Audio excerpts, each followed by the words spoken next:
Taylor noted that she works closely with TNT High Commissioner Vishnu Dan Paul and relies on his expertise given his background as permanent secretary in the Ministry of Finance for years. Asked whether the state of emergency, which was implemented in late December, is having an impact on attracting investment, the commercial officer confidently said no, and that TNT remains an attractive destination for investments.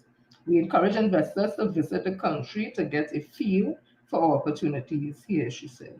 Asked to what is on the books for 2025, Taylor said the commercial office has packed schedule, has a packed schedule and will be hosting some webinars to assist TNT manufacturers with all of the packaging and labeling guidelines that are required to get their product into the UK. Right, so that is things happening there. And when you talk about diversification, that's some about attire. So we see that happening. And today there was, let me get it. Hi, Robert. Hi, Hadara. Today, that's now it. Let me make sure this thing is done. So I think we just start on measure. So the energy sector had their conference at the Hyatt. And when I listened, excuse me, to the panel discussions, I feel happy that we are in the right direction. They are optimistic that the energy sector is up and booming, and that again we're on the right path, and that would have started with Dr. Keith Christopher Rowley and Minister Stuart Young putting that emphasis, just as he put the emphasis on the youth in creating a Ministry of Youth Development and National Services. As I said, the first time we have a youth ministry, we normally have a youth department. So that same type of energy was put into the energy sector, because I never used to really be concerned what happened in the energy sector, Papa. However, with Dr. Keith Christopher Rowley and Minister Stuart Young, they make this thing so exciting, and they keep putting out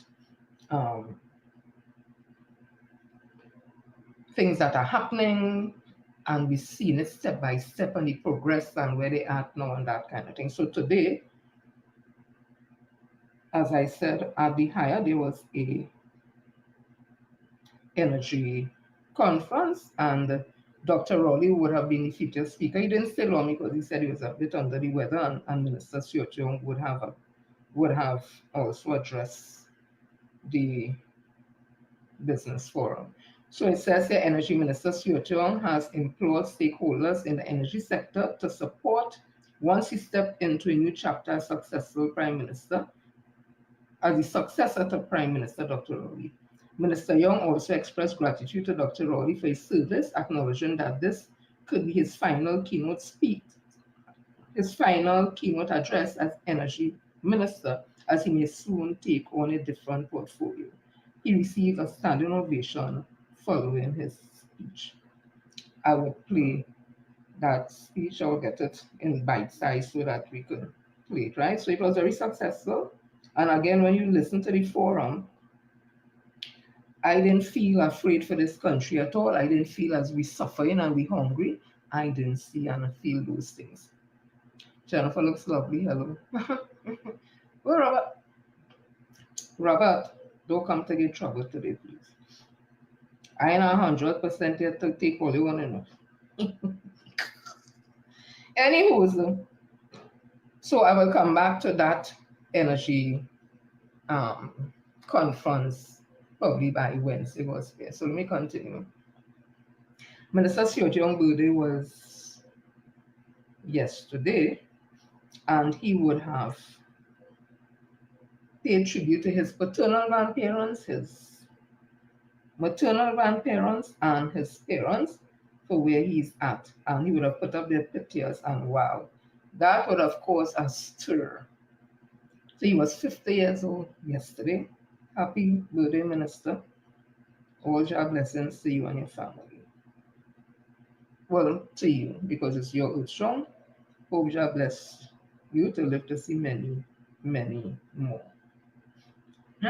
So Minister Young would have put up these pictures. I don't know if you'll be able to see properly. So to the top, on my right, is his maternal grandparents. They are Muslim, they're the Husseins. Um, just now. Actually, oh gosh, what is thing going? Okay, let me find it from somewhere else because let me find it from somewhere else.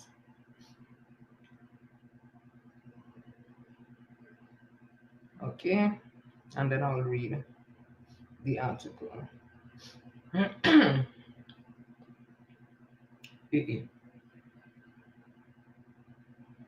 give him a minute. Happy birthday, my friend.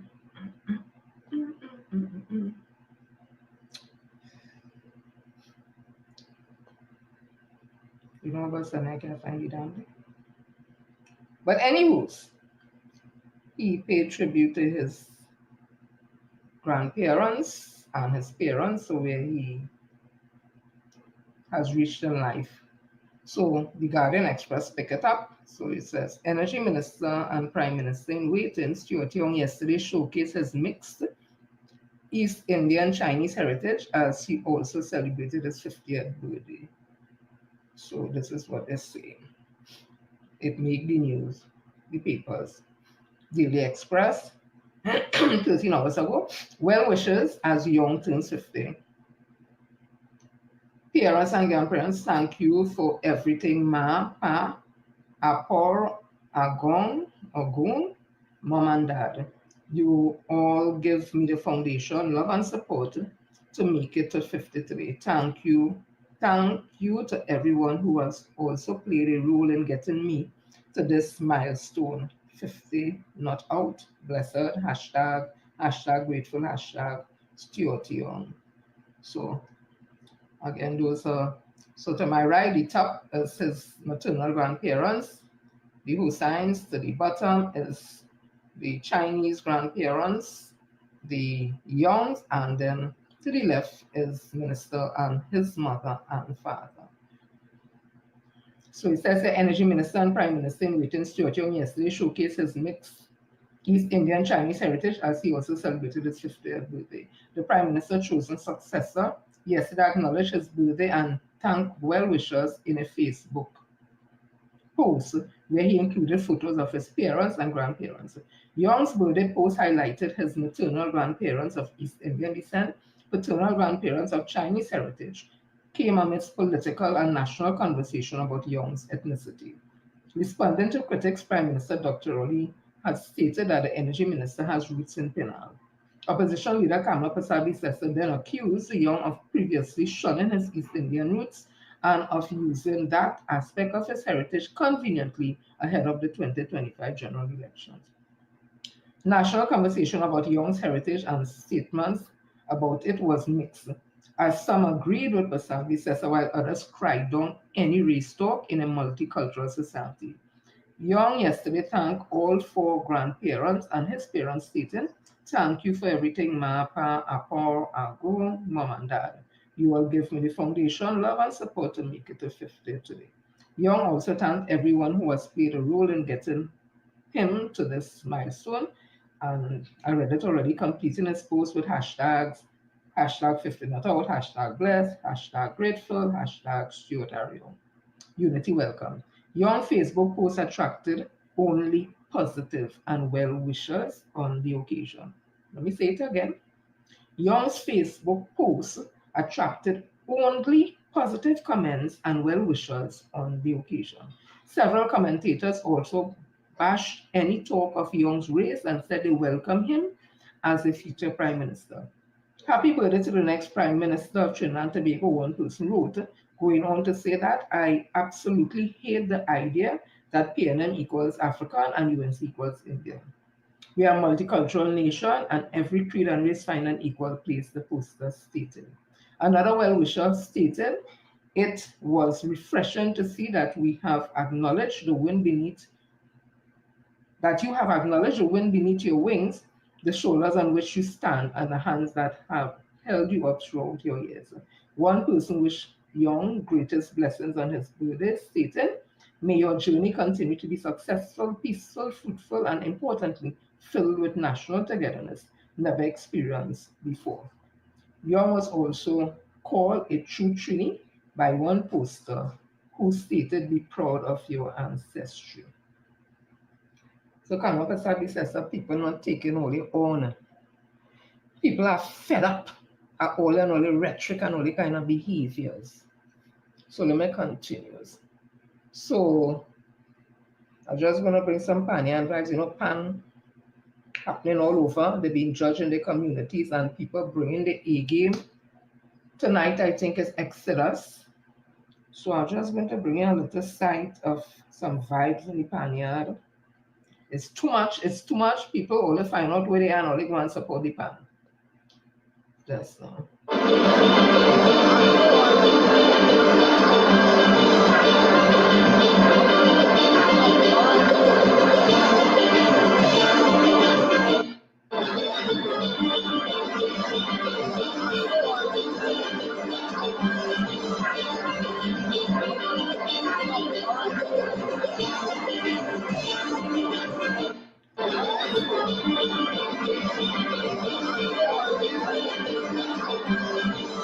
That year's president of Fashion Label, Beverly Ramsey Moore, at Despa's Steel Orchestra Panyard, and she was greeting Minister of Housing, Mrs. Camille Robinson, which is her husband, and we saw Minister Scotland also there.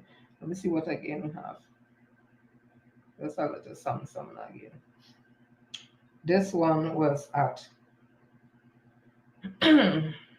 no. This is not it.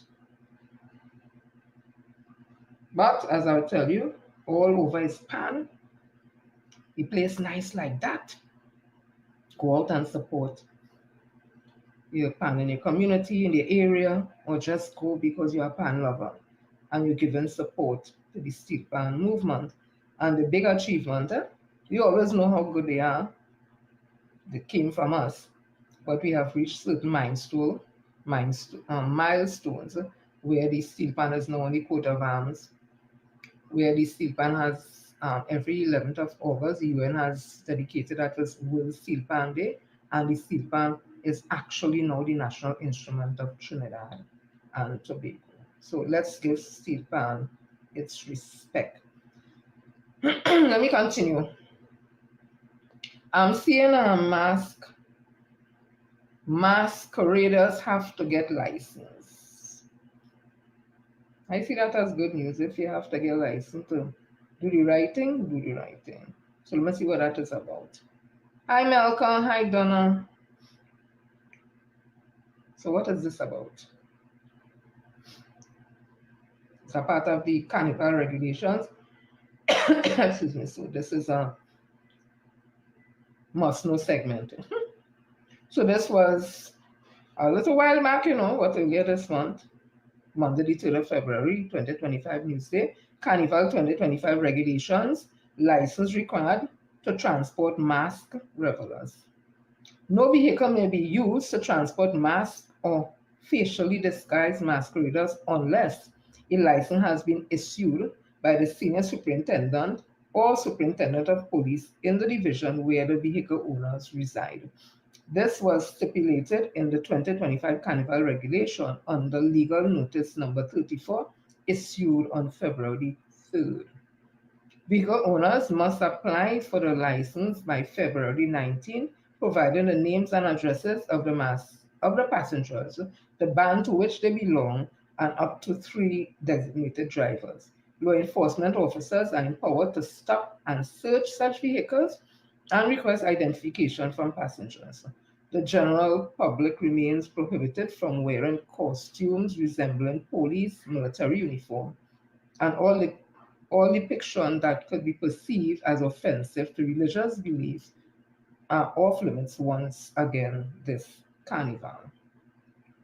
The regulation also prohibits any attire that could be interpreted as mimicking official government or security agency uniforms. Carnival will commence 4 a.m. on March the 3rd and end at midnight on March the 4th. The long-standing prohibition against carrying weapons, explosive, or any object resembling a firearm also remains. Additionally, the use of fireworks, flares, and similar incendiary devices without proper authorization is prohibited. Smearing or dabbing substances on others is banned, as is public lewdness, offensive gestures, and the singing of obscene songs. The use of the national flag or coat of arms in a derogatory manner remains prohibited, and the destruction or defacement of public or private property during festivities is punishable under these regulations. Band leaders also face registration requirements. Mass band with over 50 participants must register with the police in their division by February 19th. These bands must display banners with their names and registration numbers. Failure to comply may result in penalties, including fines and restrictions on future participation. The extended special event period for liquor sale and related activities will begin at 7 p.m. on February 16 and end at midnight on March the 4th, as outlined in Legal Notice number 32. Vendors must adhere to the designated trading hours and location, and anyone found in breach of these regulations may face a fine up to $1,000 and up to 6 months imprisonment. So I would advise all masqueraders, band leaders, trucks, and everybody, please know the carnival regulation for 2025. I just want to play something again coming out of the USA that we so love and that Kamala Pasabi says I so love, Donald Trump and all that. It may have some obscene, not too much out there, but your discretion is advised. Call the train and just tell them go get something in the fridge or something. It's not going to be long. This came from a podcaster. Just a minute. Yeah. Do understand.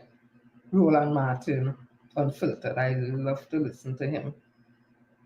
This is what he was saying about what's happening in the US now. Right now, you have at least 4 Supreme Court justices who would love to completely get rid of the 1964 Civil Rights Act. And why this is important is because the 1964 Civil Rights Act is the enforcement mechanism that has led to all of these changes for Black America since that period. So what they understand, if we assault the 1964 Civil Rights Act and get rid of that, and then we completely get rid of the 1965 Voting Rights Act, what we have effectively done is gutted Black leadership and African Americans from being able to take advantage of what happens in this country.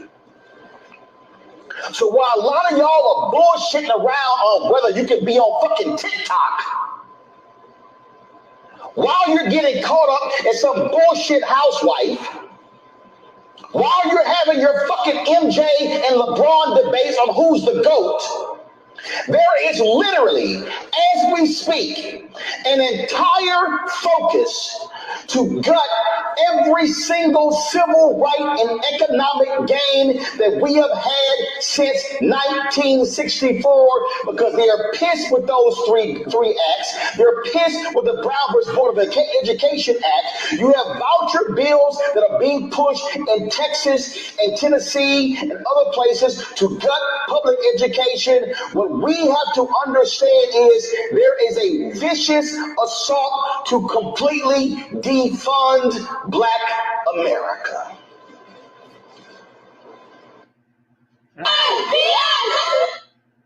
So that's Mr. Roland Martin there saying it as he see it, and that is what he's saying the Trump administration is seeking to do. So all those who want to sit back and felt it was a nice change and he will make America great and whatever, they have seen the things he started doing and who are the ones who seem to be going to be very disadvantaged, again, the minority groups and Black Americans. So take warning, people. Those who already didn't know. Let me go to Tobago.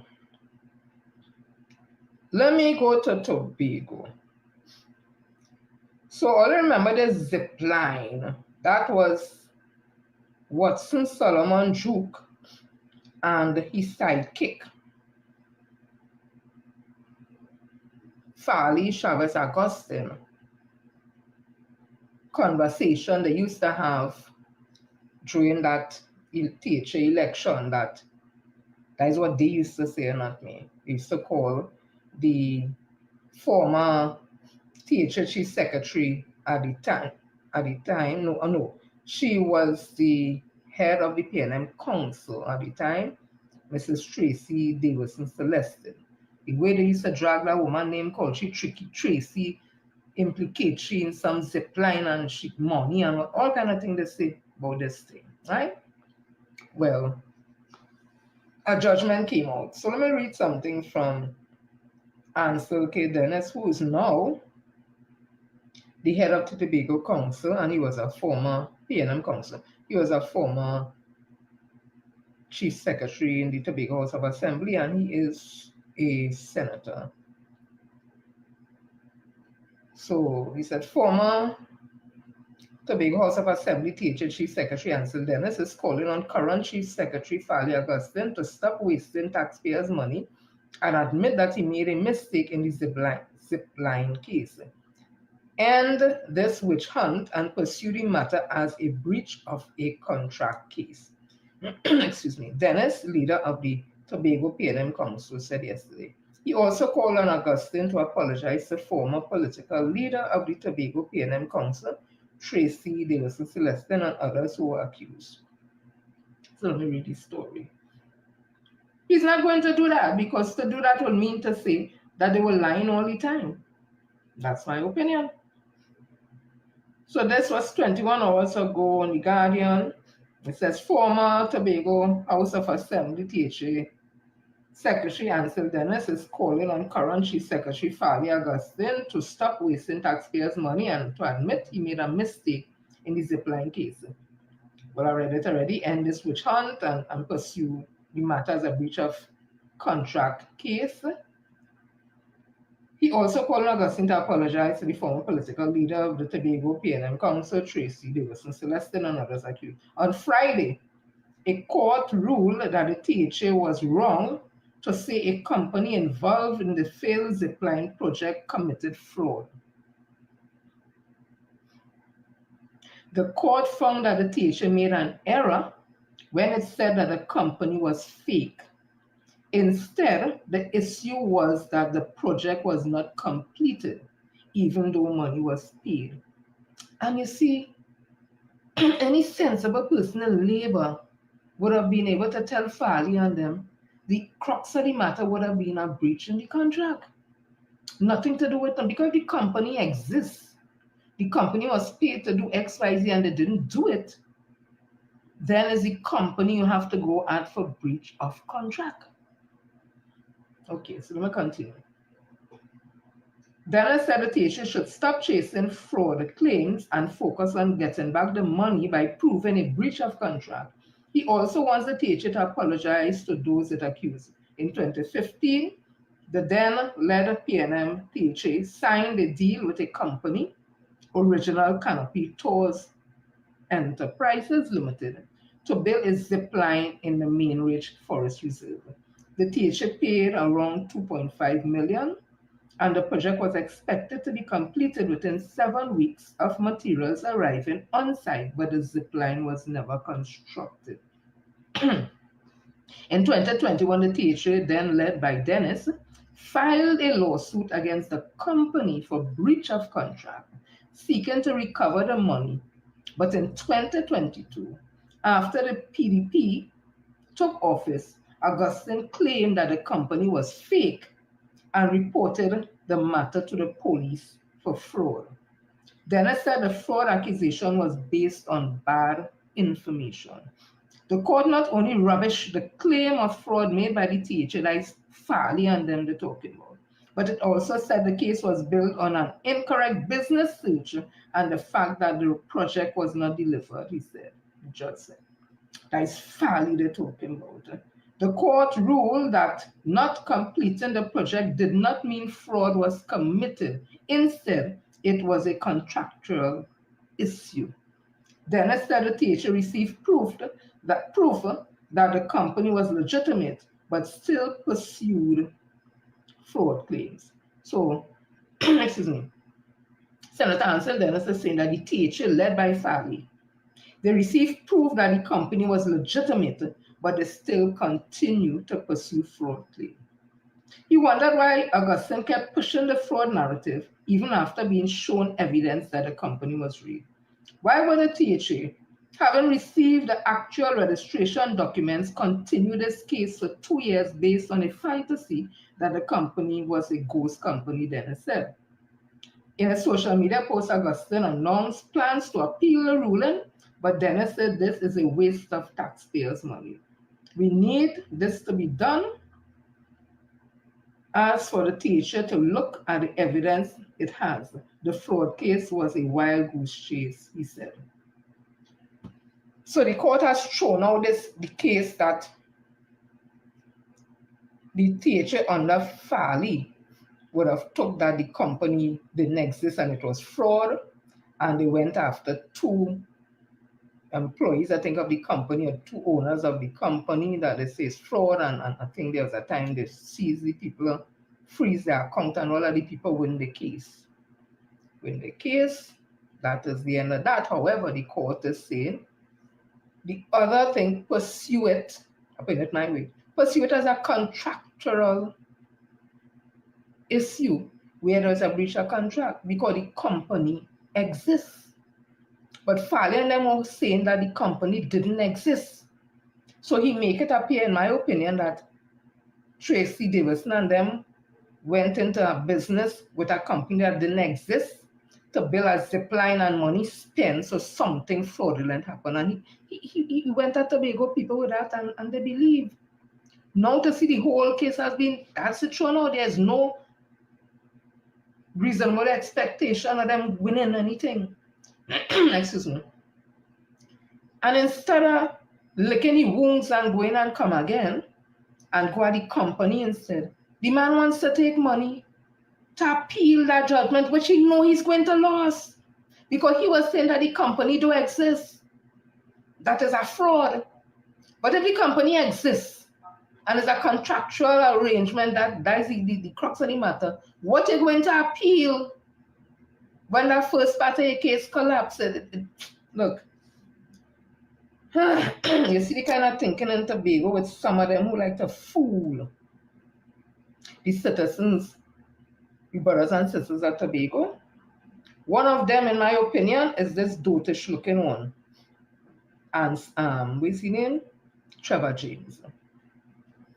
I see all who fooling Tobagonians and telling them about them water and Tobago waters and who drilling in Trinidad, drilling in them water, and they should get this. And I want a Trevor James, but as I say, in my opinion, he's stupid looking. I want him and all those who want to fool Tobago people, but this conversation about Tobago water and Trinidad water, I want them, they can go to a simple document here. It's the United States Department of State, Bureau of Oceans and International Environmental and Scientific Affairs. You don't have to go to the UN yet, just this document here. Limits in the seas, number 131, Trinidad and Tobago. And it says, let me look at the proper pronunciation, people. Archipelagic and other maritime claims and boundaries. So the first page, look, the seal, the American seal. The first page said limits in the seas, number 121, 131, Trinidad and Tobago. Archipelagic and other maritime claims and boundaries, January 31st, 14, Office of the Ocean and Polar Affairs, Bureau of Oceans and International Environmental and Scientific Affairs, U.S. Department of State.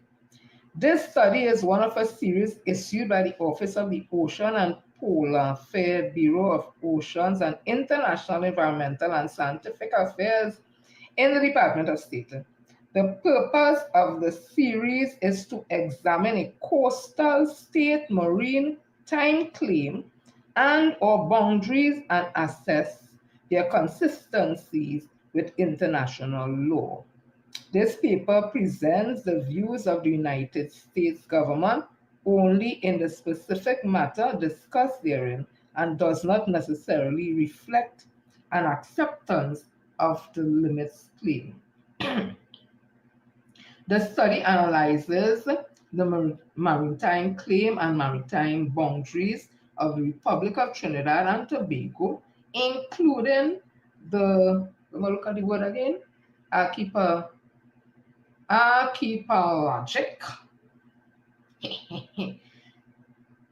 archipelagic baseline claims. And what do they mean by archipelagic or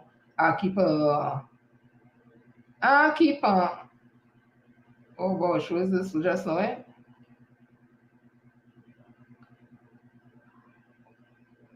Archipelago? I'm sure you pronounced wrong. Anyhow, this is how it's spelled. Archipelago, right? What it means is an area that contains a chain of group of islands scattered in lakes, rivers, or the ocean, right? So this study analyzes the maritime claim and maritime boundaries of the Republic of Trinidad and Tobago, including the archipelagic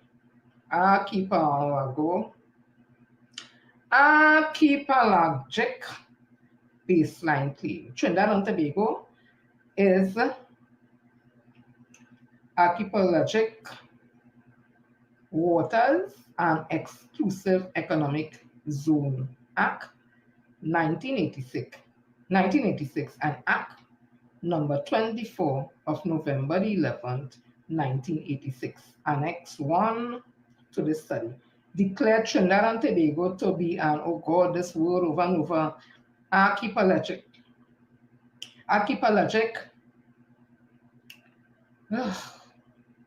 The damn thing going.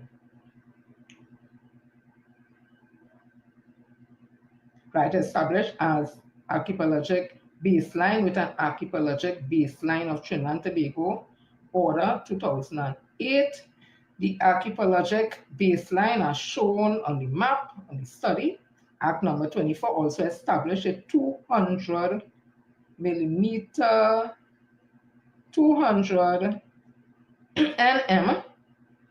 exclusive economic zone and provided that the breadth of the maritime zone of Trinidad and Tobago established through earlier legislation had to be measured from the, oh God, this word, archipelagic baseline. The Trinidad and Tobago Territorial Sea Act of 1969, Act number 38 of December 6, 1969, as amended by Act number 22 of 1986, oh Jesus, established a 12 nautical mile territorial sea and 24 nm contiguous zone.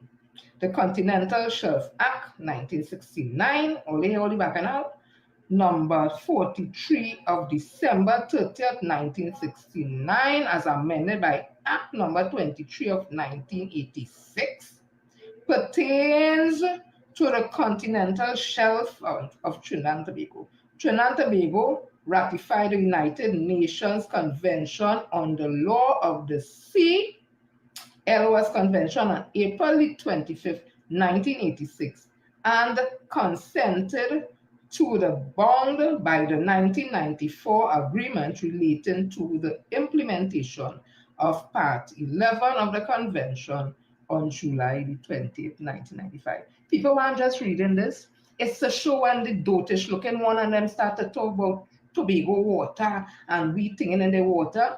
The United Nations don't recognize no Tobago water.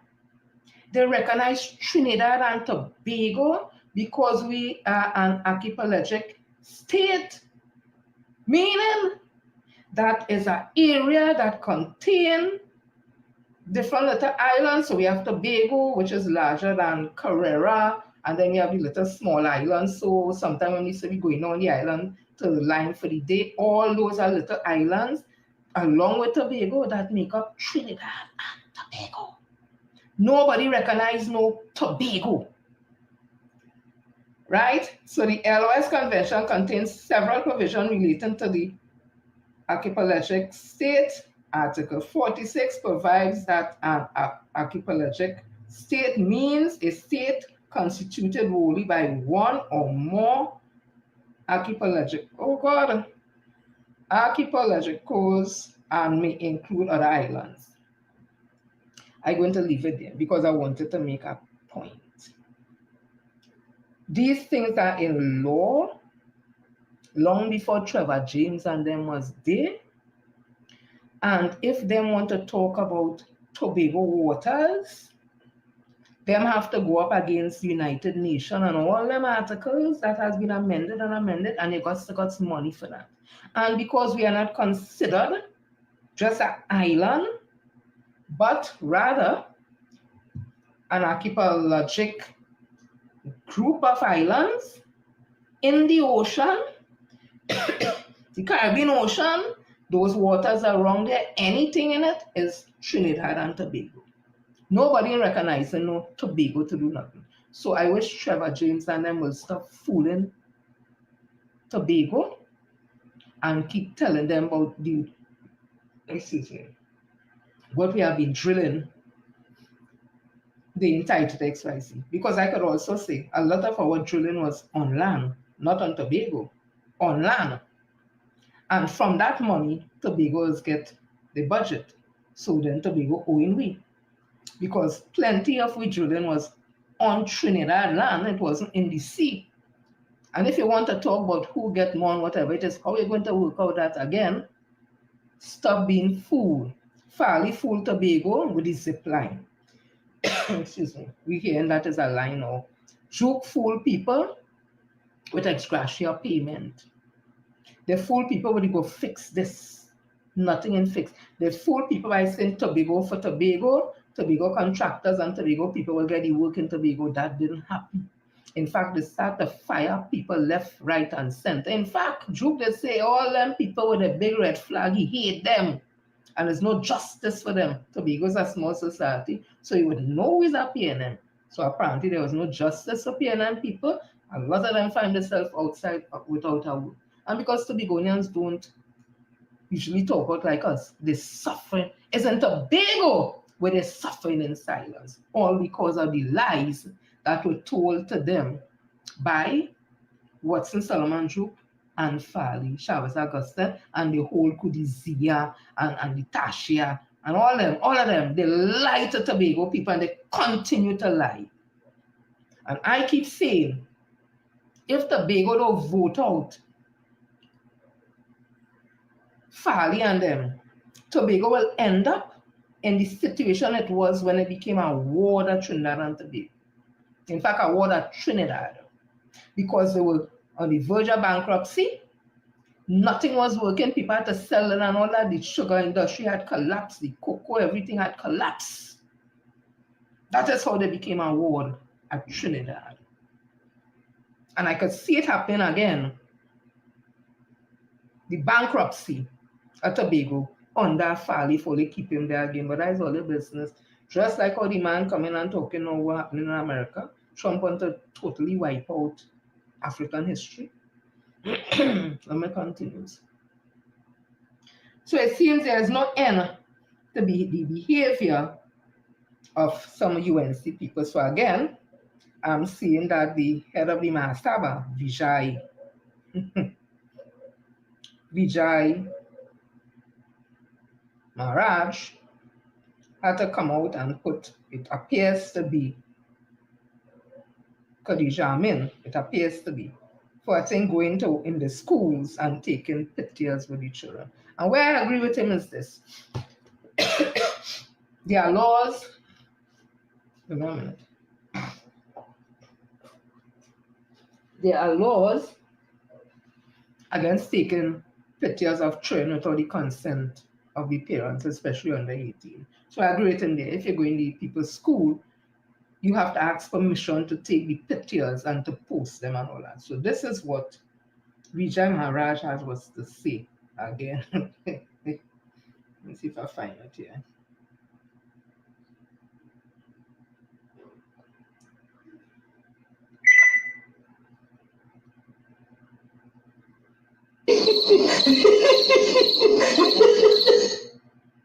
Just now, this is not it. Let me get the whole thing. Because I think instead of just piping down and say, okay, like she would have get the man talk and put up some sign saying something about imagine. That's what I say. It looked like she post just now. Right?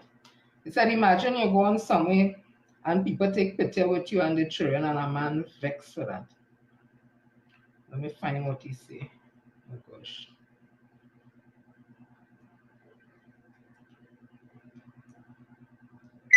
You had politicians from one particular party going in hoping that they have a ready-made audience, that they will be able to speak. And in other words, talk politics from the pulpit or from the thing or from a stage. It wasn't allowed. But the fact of the matter is, they went in there and they took pictures with children. They took pictures outside of the temple, posted it up all over social media, not appreciating the fact that you have to get permission. You have to get permission from a parent to post their child on social media. You have to get permission. That is why we do not allow it to take place, because there's a form that we give to the parents to give permission to do something. So I have decided, and I have sent it out already to my 43 schools, and I have sent a message to the temples and them. I want no politics and no other religious discourse in my Sanatan Dharma Mahasabha temples. I don't own them, but I am one of the custodians of them, right? And I'm speaking here, so I use the word my as though it is possessive. Yes, I want no politics. I want no religious discourse that is anti-Sanatan Dharma Mas Sanatanist in my temples. I want none of them. My schools and my temples, I officially do not want none. And it is not going to be allowed even when the election bell is rung. And those of you who want to take picture, go in the market and take picture. Don't go in my schools, don't go in my temples. I am fed up now. I am fed up. You're encroaching upon religious activities, you're encroaching upon education of my children. And it's one particular party doing it all the time. And I'm going to put a stop to it. And I have put a stop to it. I will not allow it to take place. Right? So instead of patting down and whatever, you put up, it looked like I post some shit. Imagine I go in a school and take picture with, let me see what she put. And the man, look, none of my tell you these UNC people, some of them, they just don't have, like it's, I don't know. They have no respect for nothing. Nothing is sacred to them, even if you are not of that religion or whatever. Respect other people's religion. You might not agree with it, but respect it because you will want people to respect yours. And not everybody will be a follower of your religion. So that's why we have a multicultural, multi-ethnic, multi-religious society. And we have tolerance. But some in the UNC, that the same one went into the parliament wearing the sari with all she belly outside and talking about the Indian parliamentarians in India does put on the thing. So, and I went and pulled it up. That is a lie. They do have on the sari, but they don't have it with all such short top and all the belly and back showing. No, they don't. But she showed up in the parliament and people said I cult you, that is religion. I think the next one we turn up so too was Jaiwanti. Like them had no respect for nothing. And then when the young people behave a particular way, always want to throw it on certain things instead of saying here what may I have contributed to a young person behaving the way. Because that's the same woman who gone into the school taking pictures of the children without hiding their faces. I guess it would have been Ima Saba and they would have ducting the faces of the children. What example is she for any young girl? She is the one, we saw it all over, I didn't say so, walking all about during the local government election with an individual who eventually was held with an unlicensed firearm. I don't know if he's still on charges for that. And it was alleged in some type of relationship with the individual. Next thing we heard, some incident. I'm not sure if it's the same guy, and she in some car, and some kidnap and hold who and choke, all kind of thing and whatever it is. What kind of behavior is that? That you want young girls to emulate? Use anybody to go in any school to take picture with the children? So the man and the master, he damn correct. You ain't a role model. I am sure if it had been somebody else, he may not have been so critical. I'm sure he may not have been so critical, but I'm sure they're looking at your behavior and seeing you in a role model for nobody to come and all up in the school. Anyway, let me continue. So, hi, Anne-Marie. Don't worry, we'll come to some little back and just now. So, some some people were evicted and had their house and stuff demolished in somewhere there in Upper Hocketa side. I can't remember the name of the community. It's a squatting community, government land. And, excuse me.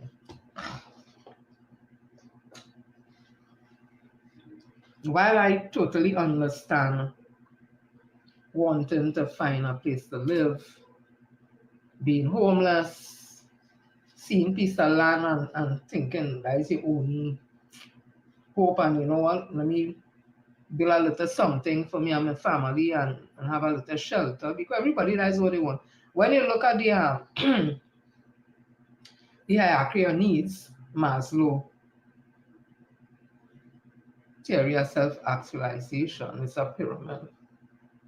To the bottom, the base of it, what human beings need to go to the next level. To the bottom is food, shelter, clothing.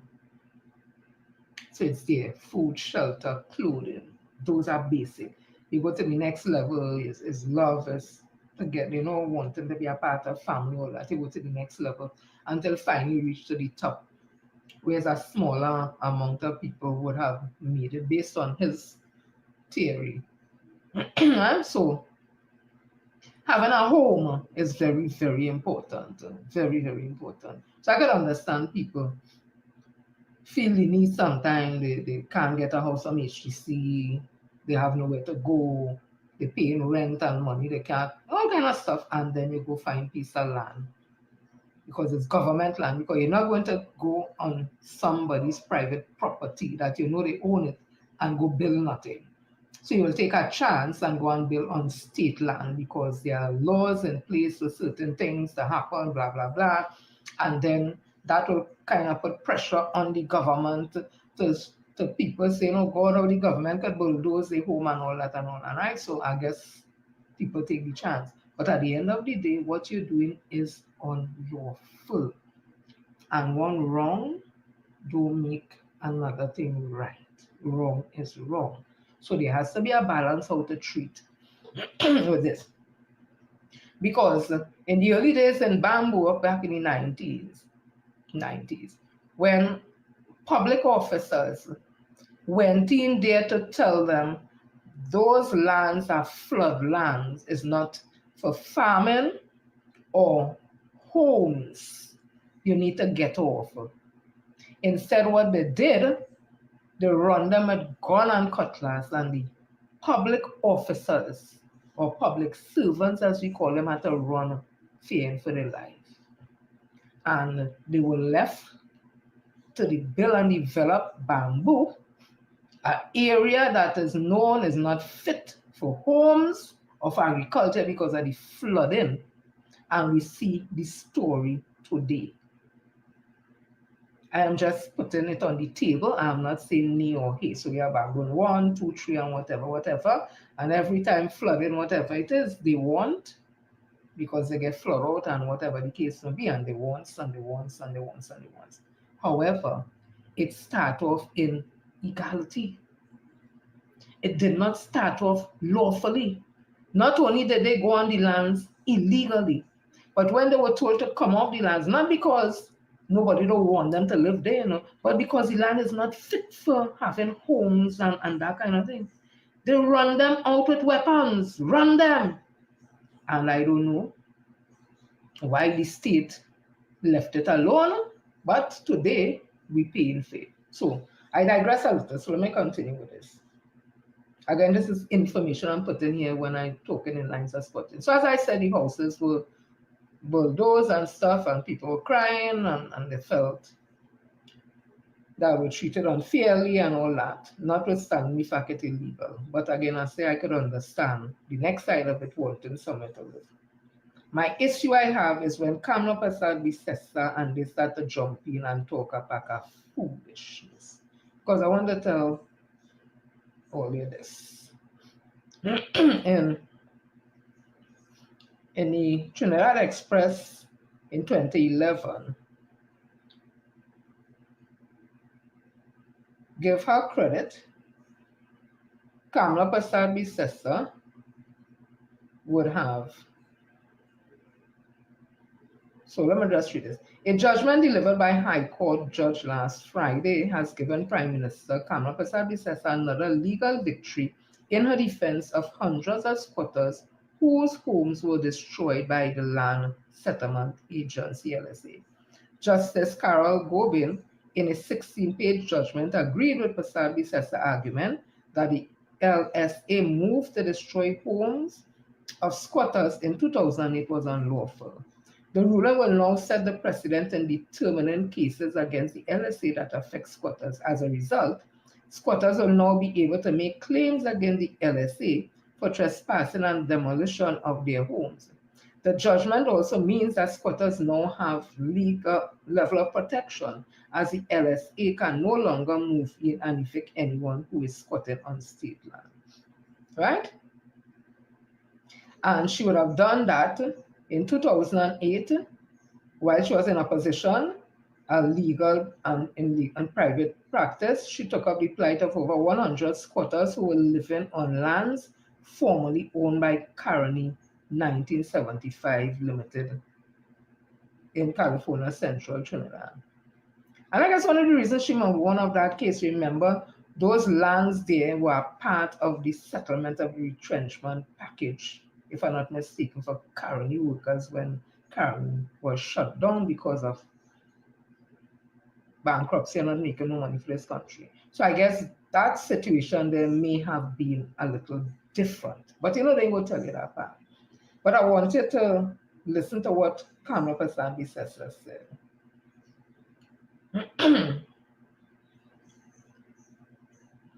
So in her judgment, Justice Gobin made it clear that the LSA does not have any such right. Goben stated that it is the Commissioner of State Lands who has the responsibility of dealing with squatters, not the LSA. She added, however, that the judgment does not give claimants the right to occupy the lands, but simply decides that the LSA, in actually evicting some of them and in threatening to evict the remaining claimants, acted unlawfully, in that it is purported to exercise a power it did not have.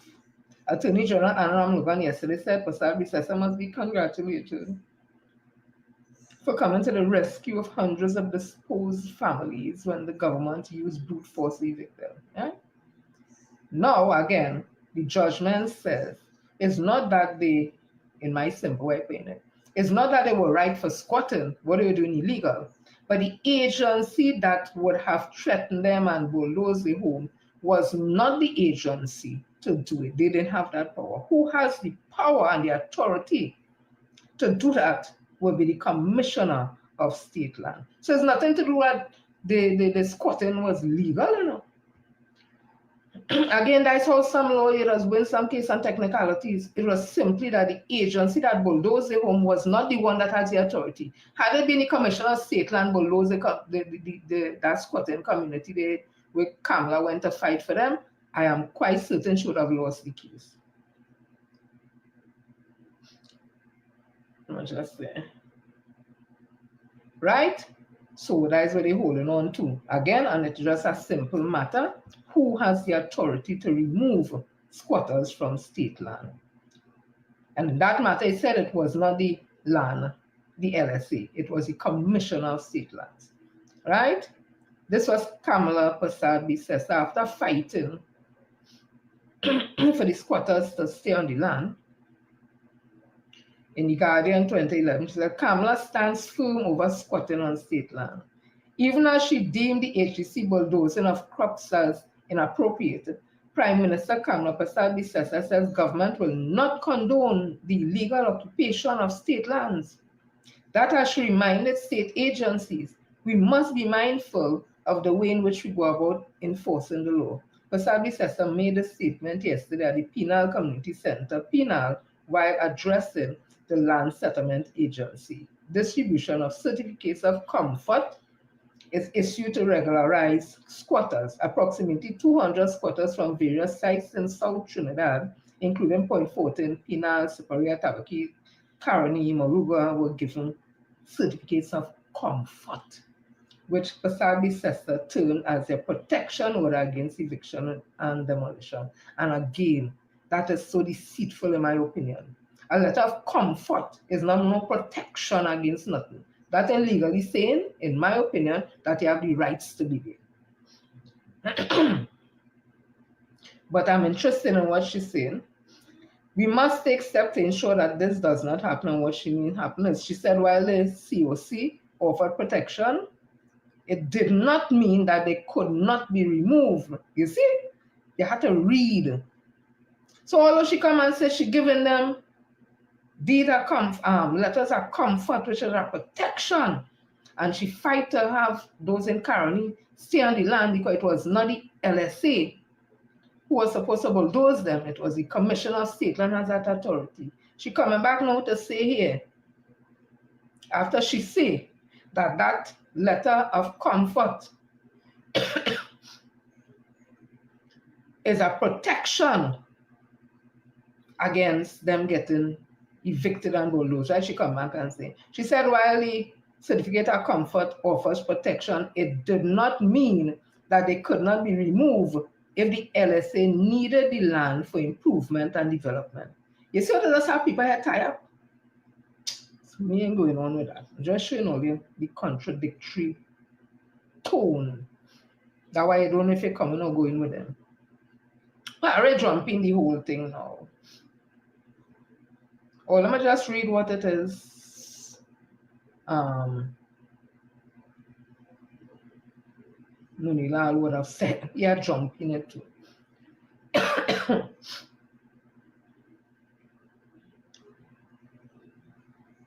He called for humane solution after demolition. Everybody wants humane solutions, right? So he was claiming that he called on the government and housing development agency to seek humane solution to the housing impasse in Ramjat and Trace Arima. Mundala said the Commissioner of State Land should also work with the HDC to provide emergency shelter to the displaced occupiers of the state land. Now, remember, I told you all, the Commissioner of State Land has the authority to evict people who squatted on state land, right? But he wants them now to work with the HDC to provide emergency shelter for people who have been squatting on state land, and them have the authority to put the people of the state land.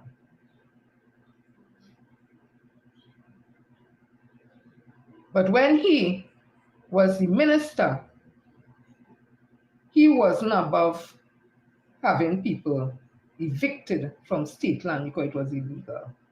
So let me continue. So Parry jumping the whole thing now.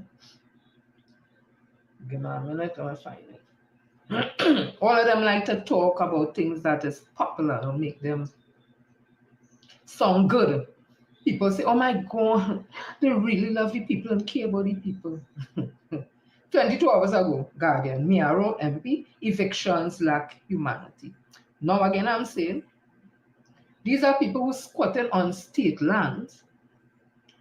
From what you're reading, they were given eviction notice, and I know they may not have anywhere to go, but remember the salient point, squatting on state land. Also, the fact that the LSA does not have the authority to remove anybody from state land. But the Commissioner of State Land has that authority, right? Keep those things focused there. And the fact that people want somewhere to live and all that. But at the bottom of it, remember, it is illegal. Miaro MP Rushton Paré has criticized the government handling of the eviction of squatters in Ramjat and Trace, saying it lacked maturity and humanity. He said the state action highlighted the need for a clear housing strategy while calling for the immediate halt to all evictions. The government must put an immediate stop to any additional eviction at Ramjat and Trace, Paris said in a release. Forcing families into homelessness without alternative housing is inhumane and reckless. He also demanded that the Commissioner of State Land and the Land Settlement Agency clarify the legal status of the land and justify the eviction notices, describing the current uncertainty as unacceptable. Again, remember, people, this is state land that people are squatting on, despite whatever reason they are squatting on it, and it is illegal. He wants the Commissioner of State Land and the Land Settlement Agency to clarify legal status of the land. The government must hold urgent consultation with the residents of Ramjat and Trace to find a fair and transparent solution. Ignoring their concern and bulldozing homes have only escalated tension and deepened public mistrust. Again, these are people, I understand the situation, but they are squatting, and squatting on state land is illegal. Okay. As a long-term solution, Parry proposed planned resettlement with proper housing and access to water, electricity, healthcare, education. He suggested granting certificates of comfort and eventual land titles to those living on the land for more than a decade. I'm going to leave it there with Parry. And again, just as I did with the stupid-looking one in Tobago, and I would have read about that document coming out from America concerning the archipelagic and archipelago islands, Trinidad and Tobago, and the waters and all that, and tell him that he need to read that to understand it ain't no Tobago waters. The same way I'm going to tell Rushton Parry, before you start to talk and titivate yourself, you must read. Because I'm saying the Honorable Camille Robinson Regis, MP, Minister of Housing and Urban Development, 9th of February 2025, for immediate release, media release, response to MP Rushton Parry article on the squatting crisis. Port of Spain. In my capacity of Minister of Housing and Urban Development, I find it necessary to address the sweeping and largely incorrect claims made by Member of Parliament Rushdan Parry in his article, lack of structured policies to address squatting crisis. The article presents a misguided critique of the government's effort to combat squatting, and in doing so, misrepresents the policies, legislative frameworks, and ongoing initiatives that the government has in place to tackle this long standing issue. I take umbrage at the numerous blatant inaccuracies that the MP, if he was being fair, would have not attempted to present as truth. The fact is that this government has instituted real, concrete, and concreted measures to decisively and effectively address squatting in Trinidad and Tobago. First and foremost, MP Parry claimed that the government had not implemented structured policies to address squatting is not only misleading but wholly unsubstantiated. For decades, the government of Trinidad and Tobago has been proactive in instituting and enforcing a series of well-defined legislative and policy framework designed to address squatting in a sustainable and humane manner. One such initiative is led by Land Settlement Agency LSA, which under Section 5.4 of the State Land Regularization of Tenure Act is tasked with implementing these policies. To suggest that no such framework exists, as MP Parry implies, is a gross misrepresentation of reality. The LSA is a statutory body established under 1998 SLRT Act, which has been working tirelessly to manage squatting in the legal and the illegal occupation of state land. The very purpose of this act is to provide a structured legal approach to regularizing squatters' tenure. It is a recognition that squatting, especially on state land, presents both significant legal and social challenges that require a comprehensive, multifaceted response, which the government has consistently provided.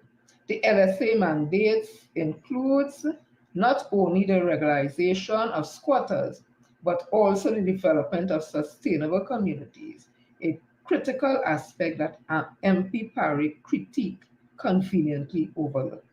In fact, the LSA policy framework includes the regularization of squatters, the establishment of land settlement areas, and the facilitation of leases for squatters who met eligibility criteria.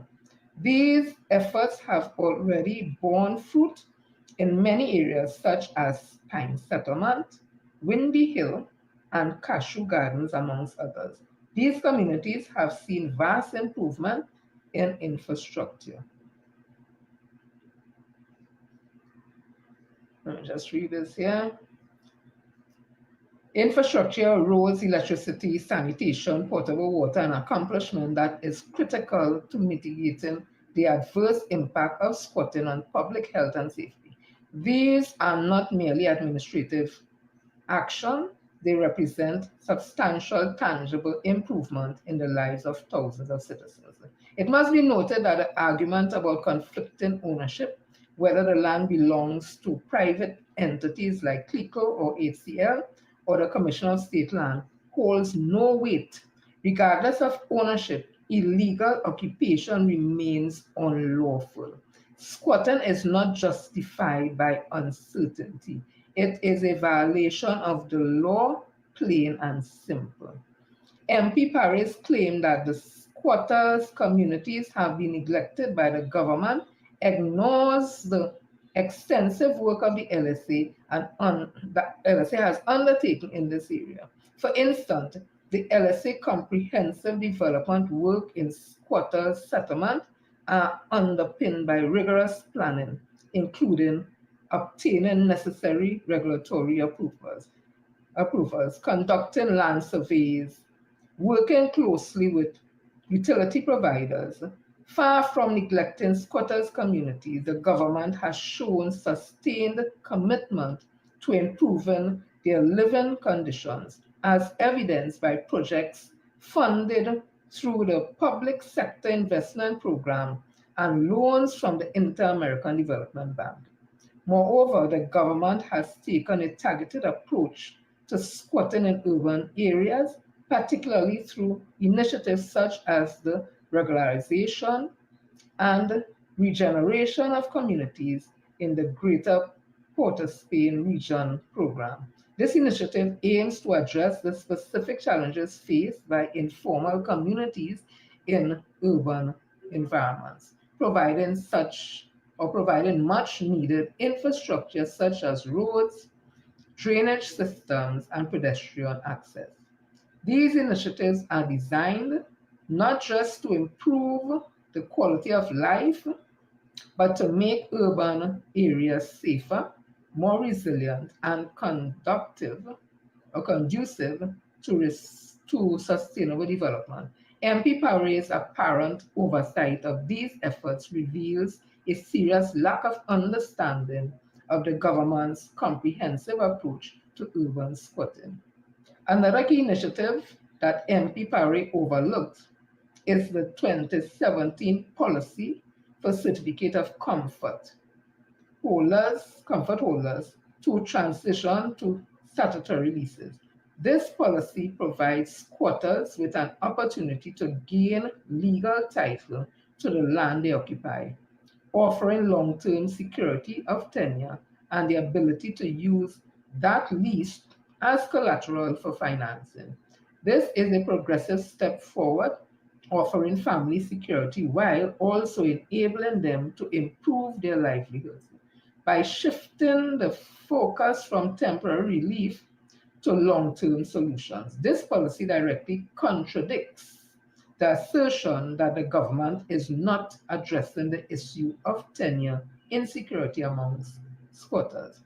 The tenancy policy introduced in 2020 is another testament of the government's proactive stance on addressing squatting. The policy facilitates the regularization of squatters who do not fall under the SLRT Act, giving them a legal framework to secure their tenure. The issuance of short-term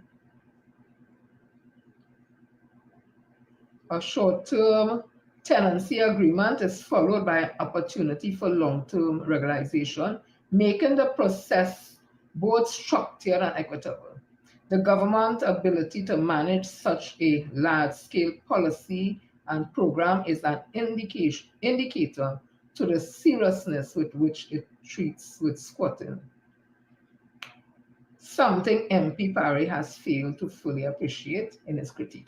I won't read any more simply because you all could go find it anywhere on Facebook, but it's just simply to tell you all either one or two things. The opposition don't read, or if they do read, they don't want to tell people the truth. Because I am surprised as a member of parliament for Miaro, Mr. Rushton Parry, that you would have made and had that long watery piece in the papers about squatting and the government not doing anything to help and it should be more humane. It should be more humane. That you didn't know that the government, the same PNM government, would have done all these things to bring relief to squatters. Yeah? People who at the end of the day are on the lands illegally. However, there are certain criteria and the government has been working. I'm surprised, Rushton Parry, that you don't know these things. And again, tell me, don't matter how all this dissident and pull away from UNC and playing all the holy and down, nothing has changed. All them thing is just strategy, in my opinion. And when the bell is ring, all only will come back as one. When all they go into people, if all they had to lie to them to get their support, then all they never had nothing. So let me continue. So Prakash Ramadar, that's the next one again. All them on games, yes? On games. He wasn't there, he leave the party. The party had an executive with the thing, remember? He fly back in, take over the whole party. And they would join in with Hope and NTA. No, we don't know that. Like he joining with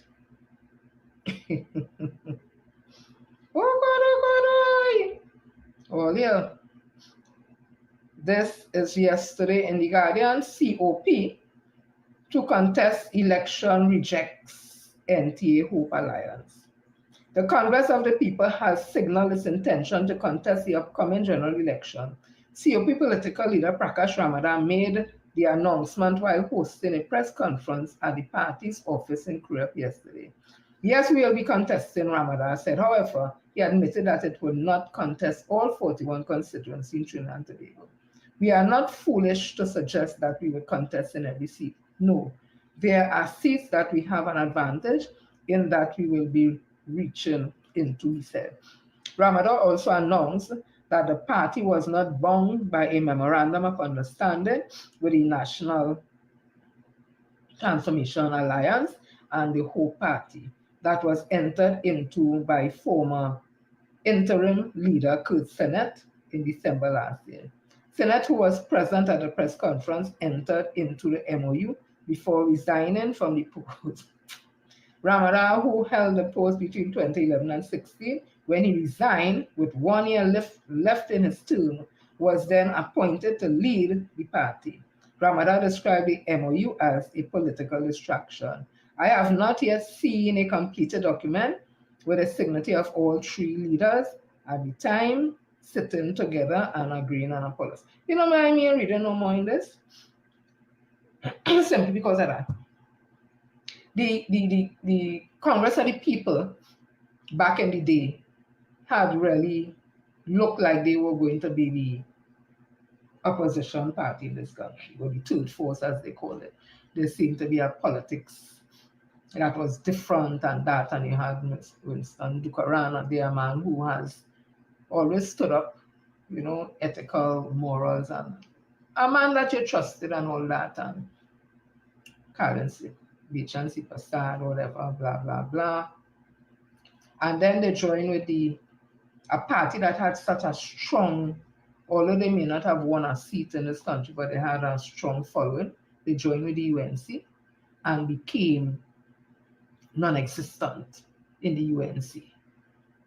And all of them had to fall apart because the UNC take over everything. You telling me today, after they had that beautiful opportunity in 2010 to 15, where they should have stayed the course to make sure the UNC did the right thing, all them pull away. You're coming back now. And you ain't going to contest all the seats on them. You're going to contest some.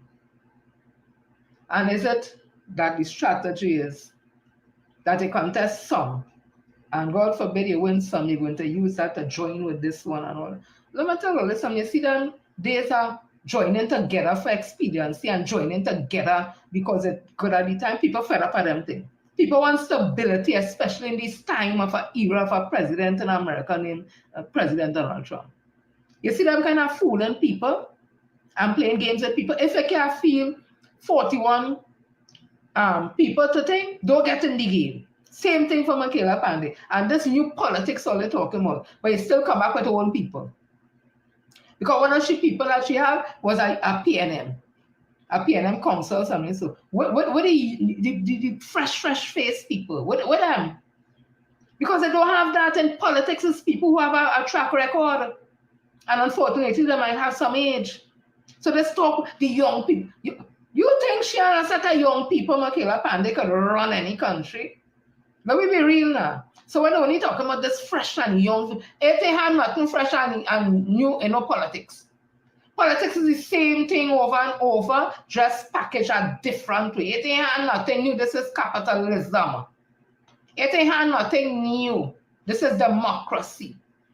It is what it is, and we make the best of it. And we trust that whoever we put there will be more aligned in our thinking with morals, ethics, values, and in the interests of all than just for some. Let me be real and not get carried away with this foolishness, eh? But young, fresh, new politics. The did they promise you politics in 2010 to 15? And what we get? Same old thing, corruption, thieving, allegations of that, fighting, mash up, calling this one name, who drunk, who follow. That is the new politics that promised me. Look all the rocks of Prakash all on it. And when I see Prakash ask him if he does pay his property tax. If he have a property in Miami and if he does pay property tax, ask him that for me, please. And ask him if he have a property in Miami and he does pay property tax, if he does pay it in TT or he does pay it in US. Let me continue. I wouldn't be fooled by these people, you know. All them want, in my opinion, is power. They want to get power. So I'm saying that the OWTU would have delivered some letter to Ting.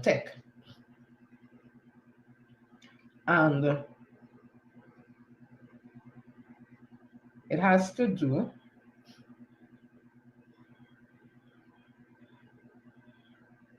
right now. My name for that man walking in the front, I call him here Labor Kobo.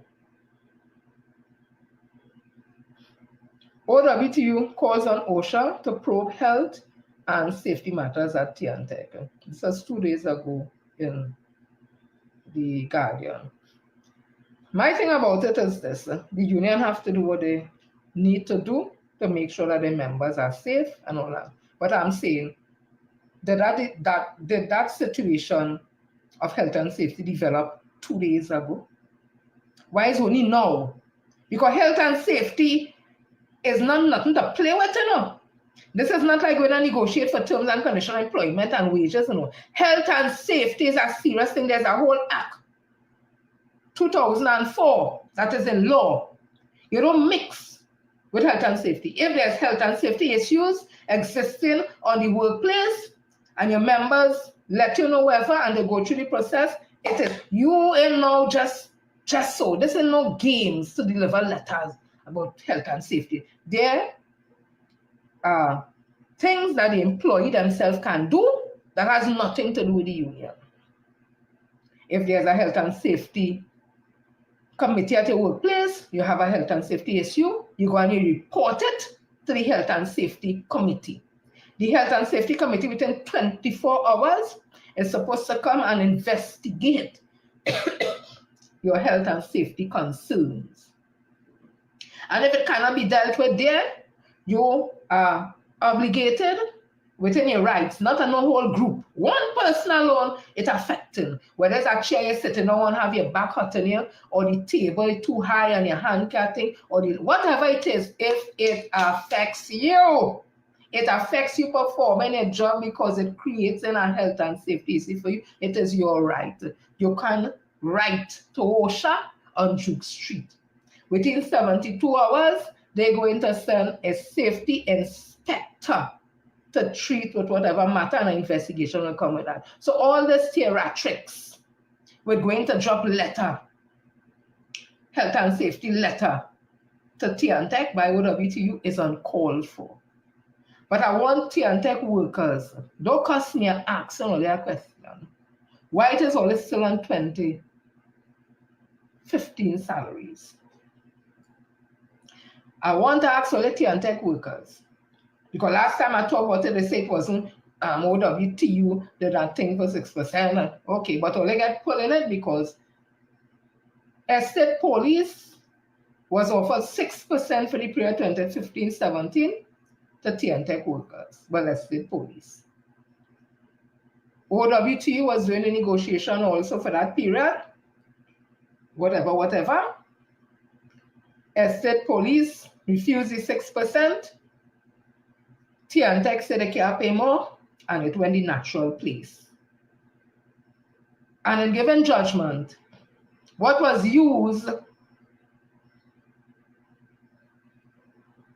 that was precedent setting was that a part of the judgment, it shows that, the judges in coming up with their decision, they looked at the Ting in the Joint Select Committee in Parliament when they were saying, I'm paraphrasing, that Ting is not making any money. They haven't made a profit since, I think, 2011.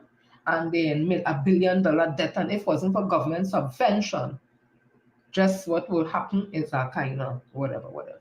So based on that, when a state police didn't want the 6% because whatever, for whatever reason, the court agreed, Tiantec can't pay more than that, because if they were to pay more than 6%, it had an implication not just for estate police and workers in Tiantec, but for the whole of Trinidad and Tobago, because the service that Tiantec provides is for the whole of Trinidad and Tobago. And because of that, you don't want the 6%, they get 0 for 15, 0 for 6, 0 for 15, 0 for 16, and 0 for 17. And by extension, OWT, you get the same thing. So I ask it again, why does Tiantec workers still on 2015 salaries? Let me continue. So I see somebody wrote this letter, and it says, and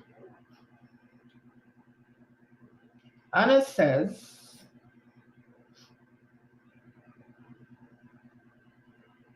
by Rafik Shah, January 11, 2025. It says, be thankful for Rowley. It would be quite a thing if the leadership succession issue in the ruling People's National Movement were to erupt into something akin to war, while the party has often been described as the best organized in the Caribbean. I had planned this column before Prime Minister Dr. Keith Rowley announced his proposed resignation and subsequently the naming of his successor, Energy Minister Stuart Young. That grabbed national attention and with it controversy. Before I could write, but that it's politics for you, unpredictable and in most stable of times and immutable in the worst of times. I had decided to write today on Dr. Rowley resignation, which comes with his retirement from politics at the highest level. My main point was set to be that leadership succession in the former colonies of Britain creates temptation that appears to people who have an inside track on such challenges as greed and lust for power. The principal actors, who clearly are usually the most powerful men or women in whatever country is undergoing the process of right, are hardly better than their dictator type colleague who hold on to power as if it were the oxygen for their survival. In Dr. Rowley, in Dr. Rowley came a politician, nay, a statesman, who would shatter the ceiling set by those who went before him, many of whom allowed themselves to be dragged into bitter battles for control of power. They clung to power as if it were like life itself. But Dr. Rowley seemed to have mapped out his 40 odd years in politics like a master navigator when he named his successor in monarchical fashion. His party supported him unwaveringly through his roles. First as opposition leader after the 2010 PNM defeat, and then as Prime Minister for the 2 5-year term from 2015.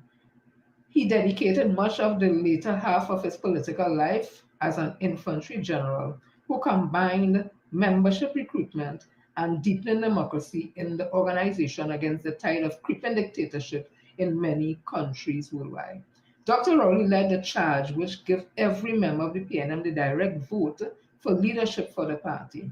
Bear in mind that up until a few years ago, the PNM elected its member not on a one-man, one-vote system, but in a delegate system that had outlived its usefulness, if ever it had one. The party embraced the one-man, one-vote for its executive and general counsel and leader.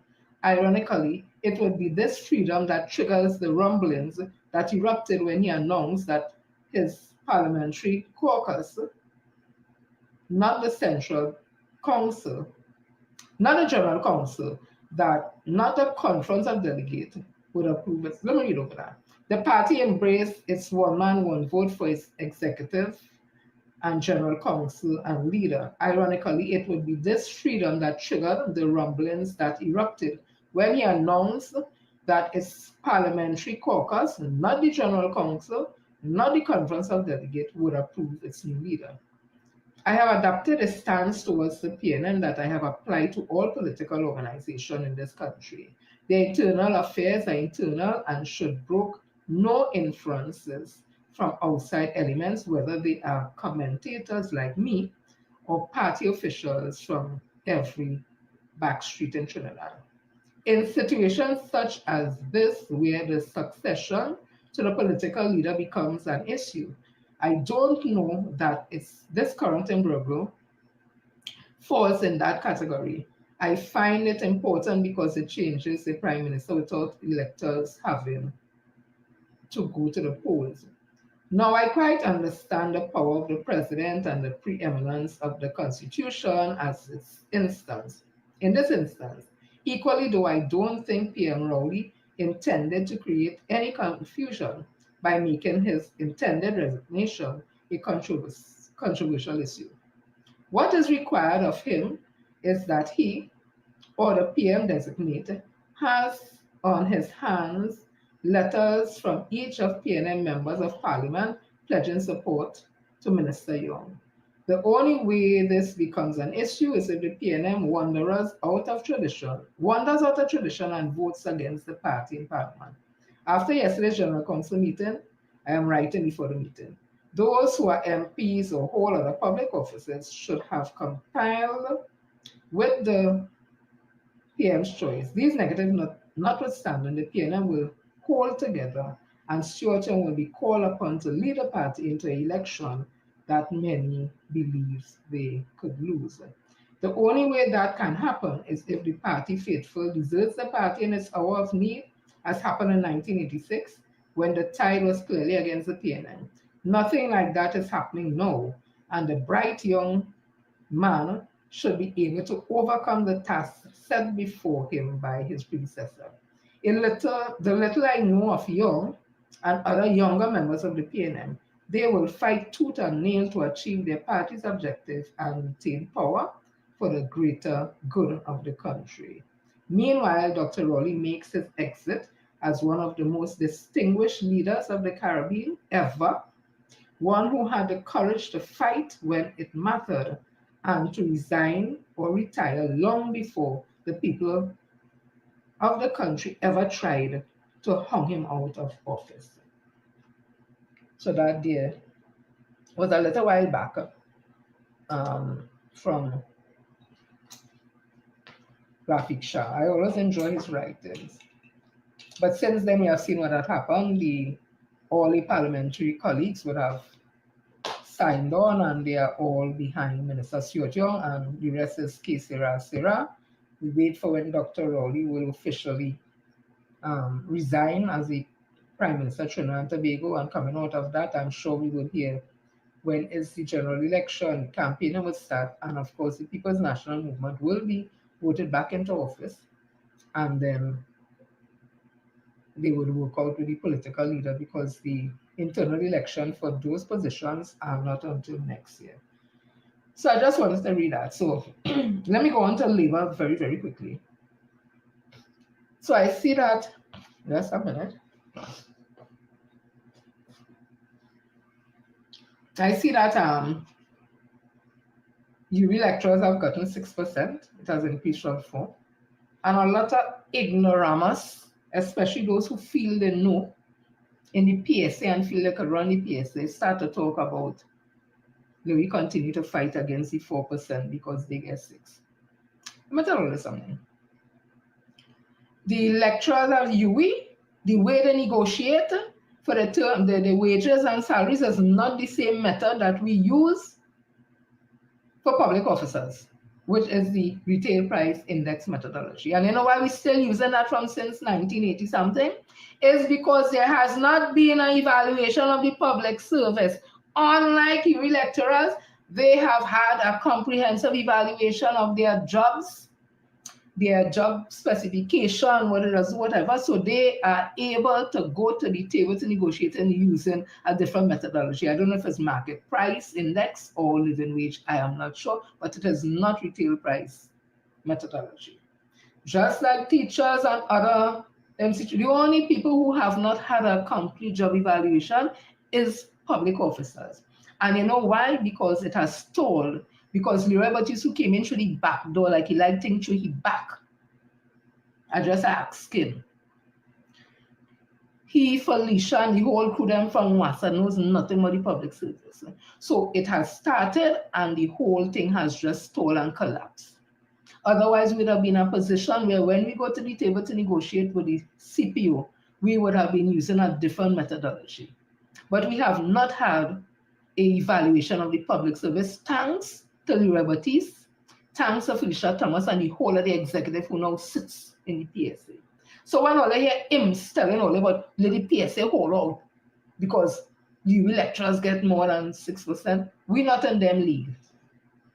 And it's not because I want to carry down public officers. Let us be real.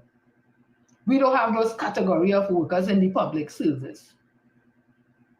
Their salaries are totally different.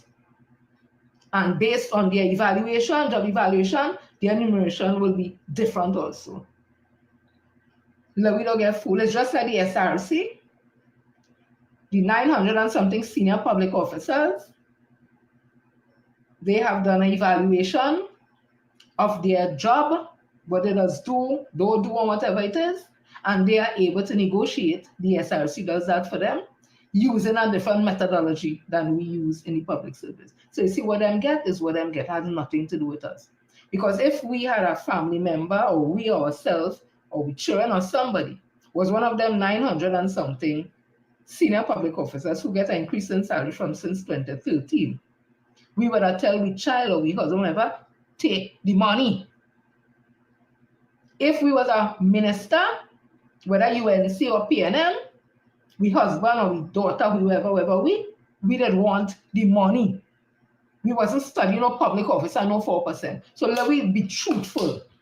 If you was one of the 900 and something workers who fall under SRE, you were studying no public officer who the union decided, not the government, because we think it'll be settled already. Leroy Baptiste went last year in Labor Day. He stood on a platform and told this government, we're not negotiating with you. We will negotiate with the opposition UNC for the terms and conditions of employment and wages and proposal for public officers. You declared war.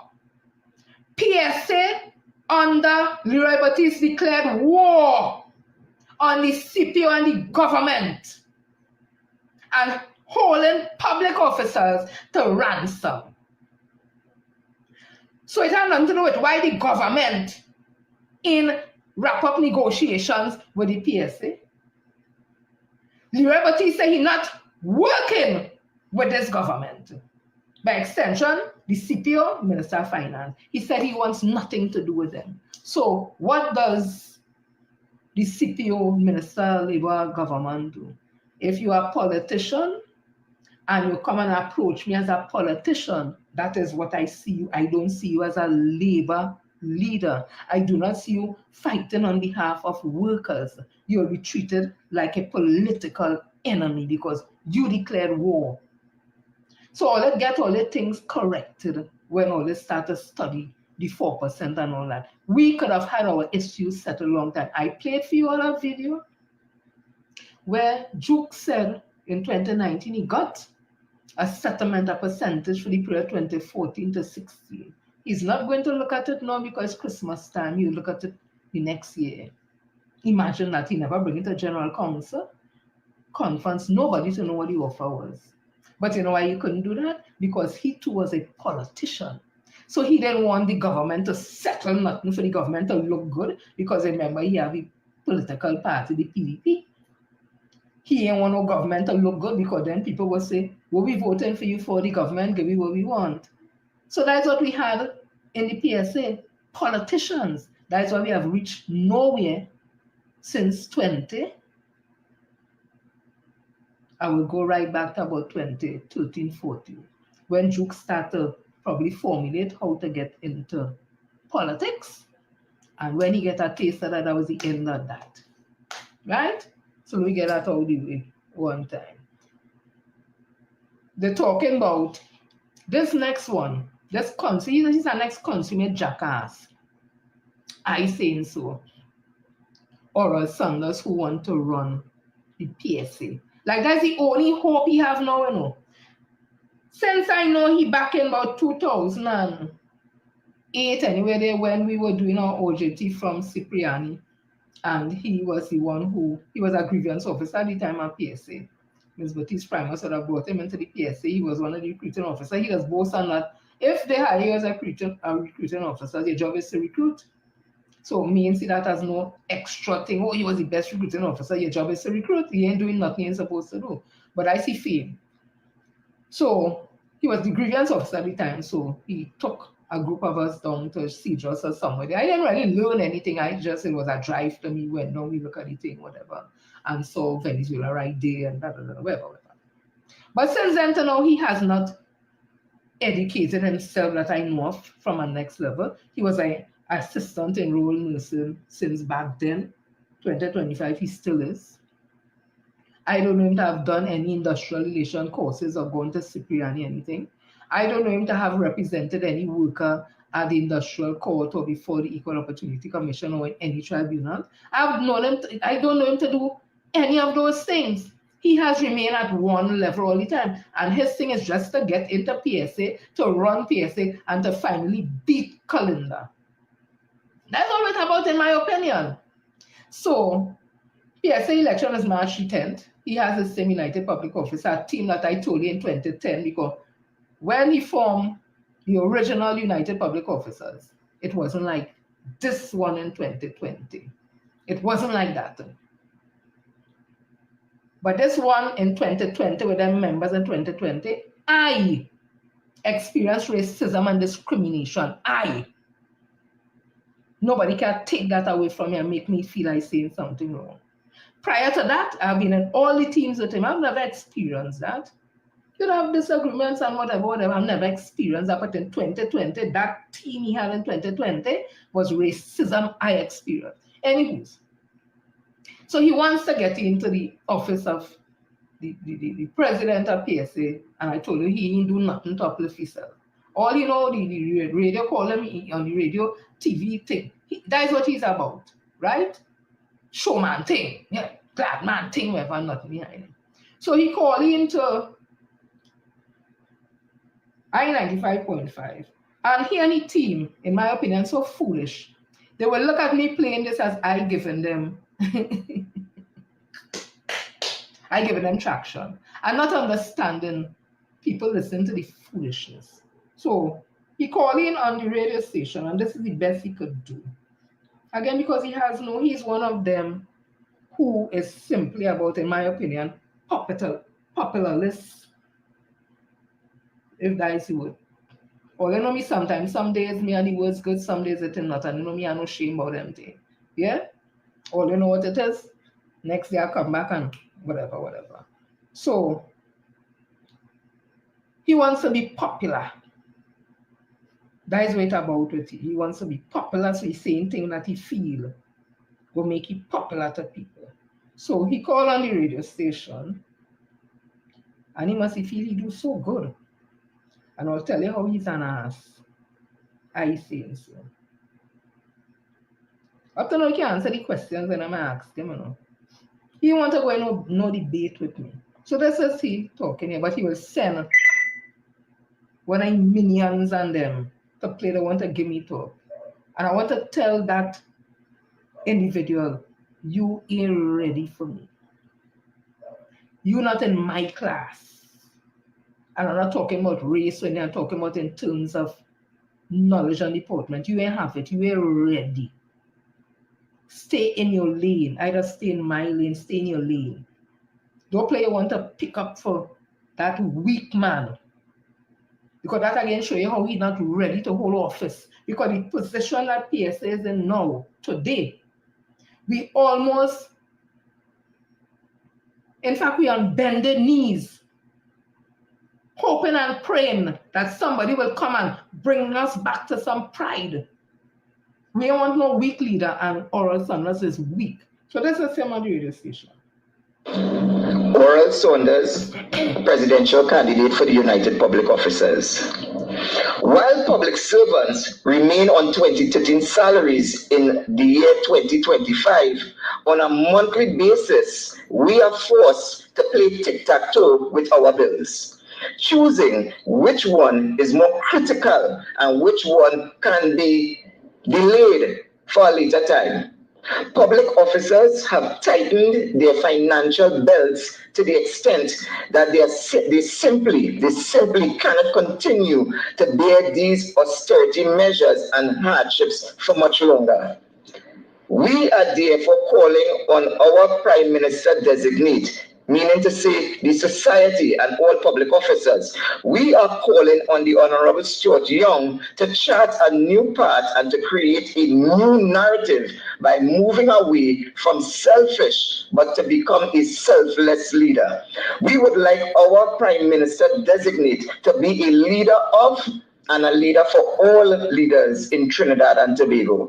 We are calling on the Honorable Stuart Young to reject the new salary increases as is now implemented when he becomes the Prime Minister of Trinidad and Tobago, and to also to accept whatever is the final salary agreement that public officers and other public sector workers will eventually agree upon by his government.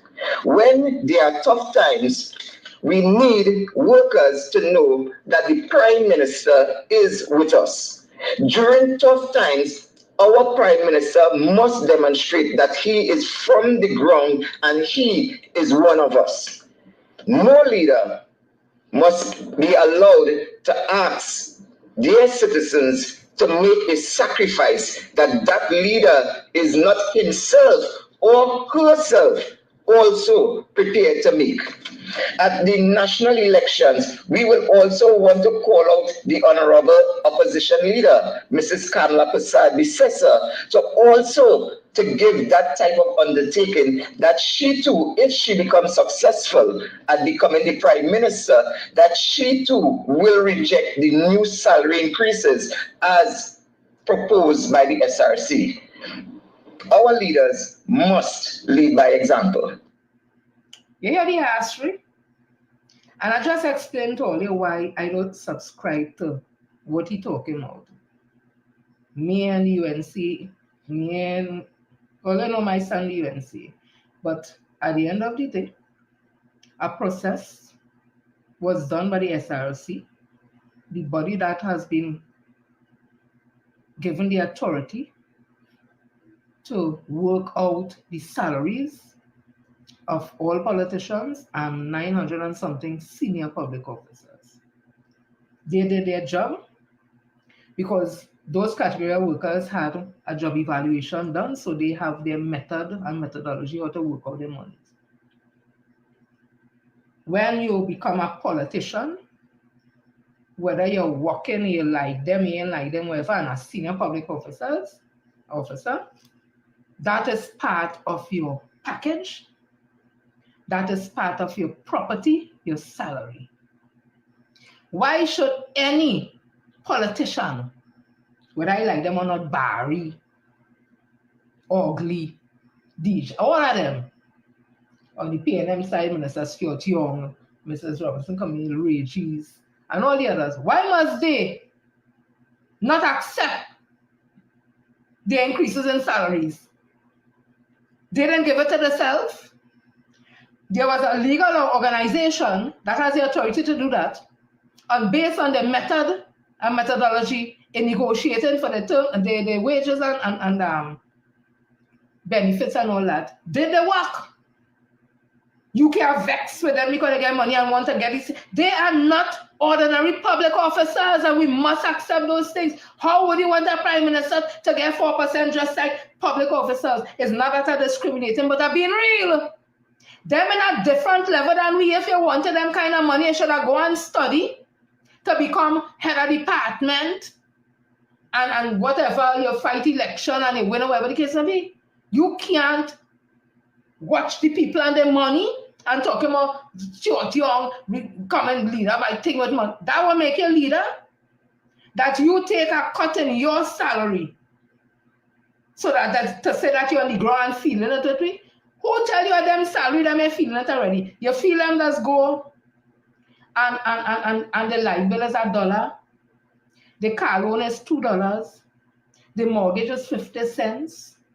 Them have the livings too, and the bills they paying too, you know. Because when you move up in life, your standard of living move up and the bills move up in the same damn way. No matter how high you go, you always end up in a kind of thing because your standard of living, because of XYZ had happened. So I totally reject that shit that Oral Sanders is peddling there to make himself sound good. But not only that, why doesn't he appeal to Leroy Batiste to go back and start back and reopening negotiation, to go on back on a platform and say that he apologize for saying that the PSA is an enemy? Because that's basically what he said. The PSA is an enemy of this government. And if this is the government, the PSA has to go and sit down.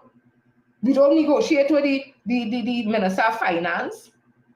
We negotiate with the chief personnel officer, who is a public officer, but the chief personnel officer boss is the Minister of Finance. So by all rights, the Minister of Finance is our employer, but because he's a government minister, and any 5 years, anybody could be the Minister of Finance, we don't look to that person as the quote-unquote employer. So we employer is, as public servant, the CPO.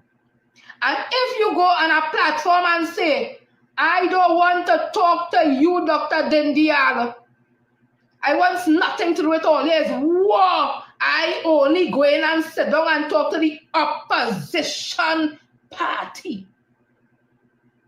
What shit you telling Tio, but he must lead from example and take focus. Oral Rock, so it is stupid, outdated, foolish kind of talk, boy. You still have the same elementary thinking. You haven't grown any thinking enough. You sound from day one to now the same blasted way. But I want you to ask some questions. Or I will ask some questions. Why don't you go by David Abdullah, who was a part of the PP government, who was a part of OW?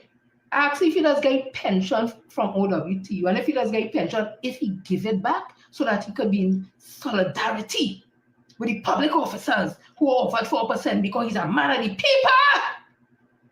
Ask Abdullah if he give back his pension he does get from OWTU. I want you to ask him too, when he became a senator, he became qualified for a pension. Ask him if he give back that pension too. Because of course he's a man of labor for the people. Let feel how he does feel. Give back them things and them.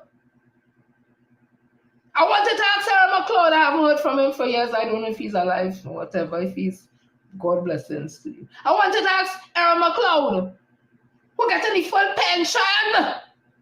He was the Minister of Labor. He come out of OWTU. Ask him what legislation that he made to protect contracted workers who may be victimized if they join a union or have a union representative. Ask him what he did for the servants, the public officers and the workers. He come out of the trade union movement. You ask him that he was the Minister of Labor. What did he do?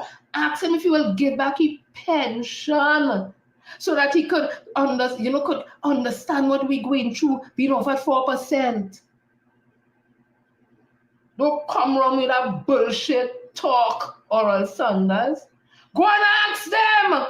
There was the labor men. They went into politics. Take the workers into politics and abandon the workers.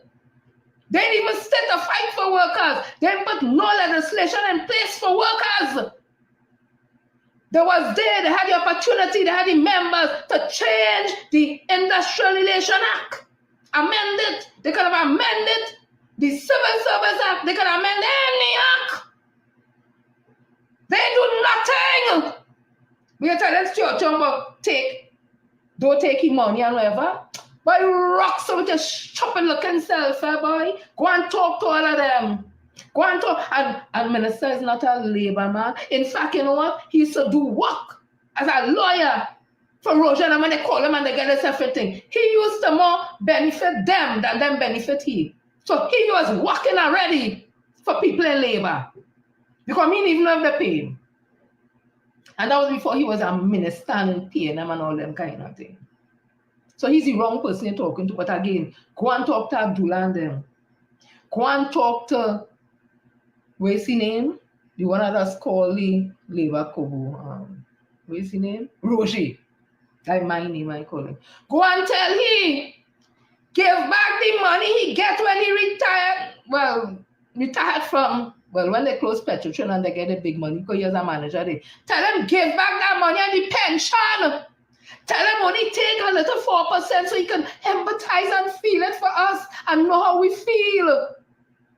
Why you want to tell Russia do that?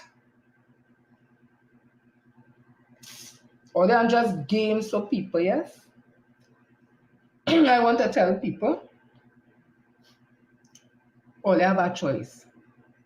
Oral Sanders ought not to be in the PSA elections. There's a union for nurses. He is a nurse. He is an enrolled assistant psychiatric nurse at St. Anne's Hospital. The union it have is representing his category of workers. He is no longer a part of the bargaining unit or the PSA. So it means to say, PSA cannot go and sit down in front of the CPO and negotiate on behalf of no mental health nurse or no enrolled nurse or no nurse to get no wage proposal, pass and collective agreement. PSA don't have that RMU status. The RMU status has now been given to the TTNNA. The president is Edie Stewart. What is Oral still doing in a team going up for the PSA election? And in my opinion, I want to ask him a question. Is it you're going to split the votes so that the incumbent Leroy Batista and they could remain in office? Asking a question.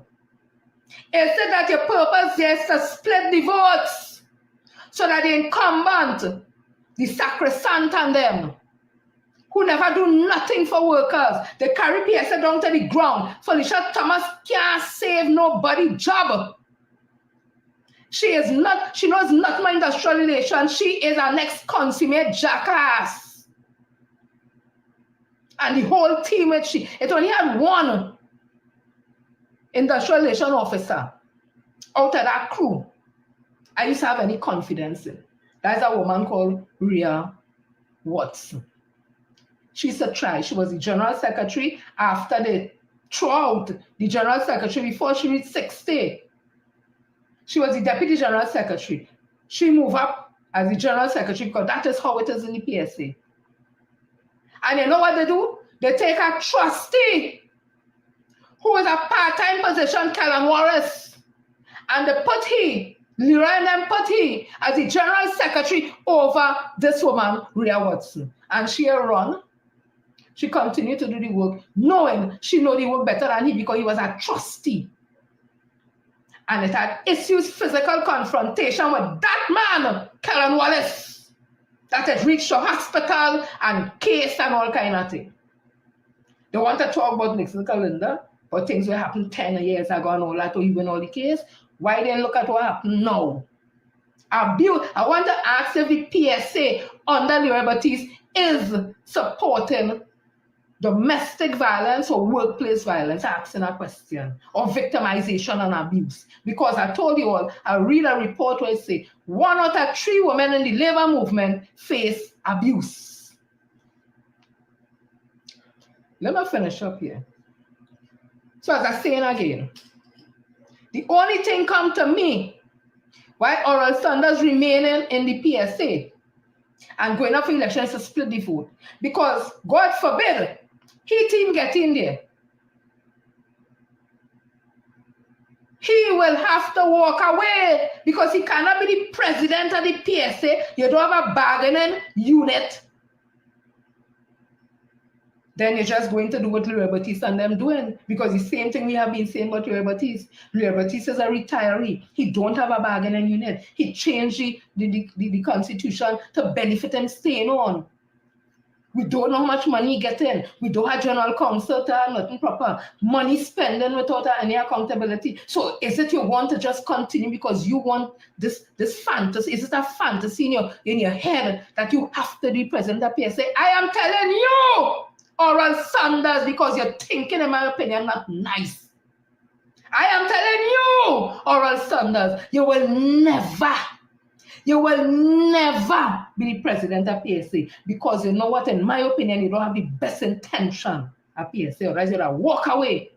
Let your team, they have a next presidential candidate, but no, you want to be there, and then you're selling that she challenging me. And girl, little girl, me don't have to call no name, you know who you is. Your talk and when you talking can't do me nothing. Because you know it's nothing. You know it's nothing. You is the next one, or you getting there can't help a worker with nothing. I was on team with you already. You is a imps. You can't stand up and talk to members in a meeting. Waste of time. But you know what you will do? You will take the position of a man to attack a woman. That's all the kind of woman, or the pick me girl. Instead of standing up and strengthening a sister, because a sister challenging a man, let the man answer for himself. You jump in to protect him, and you see, mommy. Anyway, as I was saying, people, you have a choice. PSA election is March the 10th. In reality, there are 3 teams. One called Sacrosanct. I don't know who does call a team Sacrosanct, but that is Louis Batiste and them. Them can't do nothing for PSA. Half of them is WASA workers. WASA workers knows nothing about the public service. We'll continue along the same way, because Felicia Thomas was there and she never do nothing.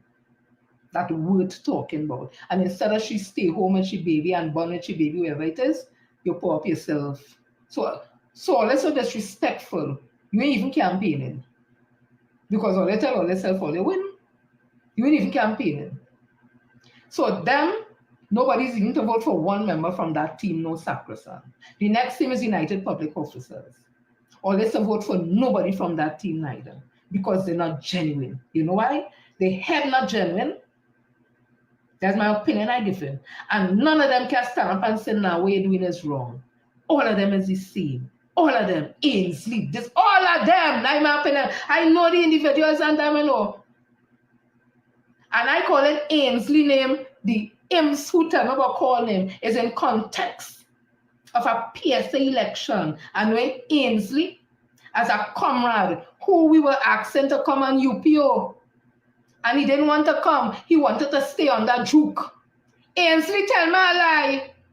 You and your mamas in a car the day and I say, Ainsley boy, come, Ting, whatever. Were you only loyal to juke so far? And he said, Ting. I said, boy, what happened? You get free or you have to still pay for Ting. Whatever. Tell me that didn't happen, huh? And then juke turned on with all the loyalty and spit you out, he even pick you for your team. So I talking in context and that's all. I want to send my lawyer letter for that Senate. So as I was saying, people, so the next thing is UPO. United Public Officers, don't waste all your time. Oral Sanders can't. He had an opportunity when he became the General Secretary of PSA. He can't fight out nothing. He walked away because he really wanted president. But he was so insecure. He was the presidential candidate. People were dead. I was telling everybody vote for all my co-workers, everything. When we go on in the maxi, come, I see Watson Troop name to the top. I said, well, who is he? I said, well, where are all names? Quiet down, General Secretary. I said, who is this? I said, what he has to do? No, first time I was voting in the PSA election. Had I known, I would have just not vote for Watson Troop and whatever. I tell myself, if you ain't vote for all, not knowing you could have vote and things. So that's how I ended up voting for Watson Solomon Juke in the first election in 2009 that I took part in. Me afraid to say that. But it was Oral to be the president. But he went to some meeting and them convinced he This man from Tobago, who we didn't know in the public service from Wassa, he go with the president candidate. You made that choice. And you say you're going to take the general secretary, and you didn't even last more than 4 months as general secretary. Because what you really wanted him up in the president. So use a man that's run out. Once you can't get what you want and it's not in your favor, you just ride out. So that's why I know you will leave your team in a lurch. You will just walk away from them. That way just do. Walk away. So I'm telling all the people the only legitimate team you'd have to vote for is PSA, United Sentinels, headed by Nixon Benedict Kalinda, a team of competent people who could get the job done. No partisan and no politics. He ain't going to be calling on no member of parliament to take the 4%. That he's not into that. He's about bringing back the PSA, bringing back labor. And he will deal and treat with any government that is in office for the betterment of all the members of PSA. Because we come from different political backgrounds, spiritual, sexual, multicultural, everything. So when he talk, he's talking for one. He will be talking on behalf of all public officers, and he will deal with the requisite people who are in office at the time to make sure that public officers get the just due. And he will sit at the negotiating table, and then he will run away and call people out on the road to walk up and down. He will sit down there with the information, the evidence. But you know the first thing he'll do is make sure there's a comprehensive evaluation of the public service. So we could change the way that we go and sit before the CPO and negotiate. So it won't be no retail price index methodology again. It will go just like the teacher market price. So we will get worth for the job. But it has to be done through public service getting an evaluation. That is what the talk is. It's not about telling no minister, but take the 4% like everybody. That trumpet talk. We have to fix we first. We have to change the way that we do things. We have to change the method of negotiation, and that can only be done with a comprehensive evaluation of public service. That way you have to be talking. You telling people what money to take or not. If I was a minister, you could tell me what they ask money to take wherever I work in for the money. I work for that. Whether Kamala, whoever, that them on. You're fast and out of place of people. Remember, the 10th of March, 2025. Go out early. If all them miss this chance, PSA will be no more. And you know what will happen to us? I'm telling all, I don't mix my labor and politics. I'm very, very serious about my thing. When I went Cipriani and studied, it wasn't we got to study about no PNM and no UNC and all that, it's labor, Unions are very important. They hold the balance between labor and the employer. If you don't have a union, a comprehensive union, a serious union there to stand for the rights of workers, the management and employers will take advantage. The public service is in a poor state with productivity, efficiency, everything. And that has a large part to do with inefficient management. Not only the worker to blame, management and simple things like doing proper staff reports and doing it properly, those things help. Simple thing as having a JCC at the workplace, those things help.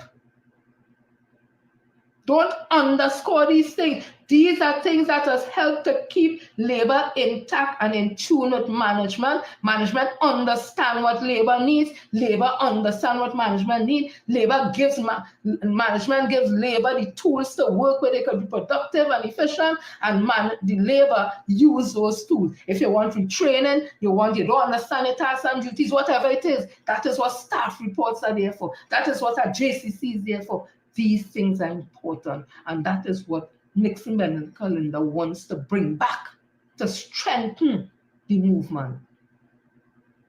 To strengthen the movement. And if all is serious, and all I want to see everything get contracted out, and the public service no more.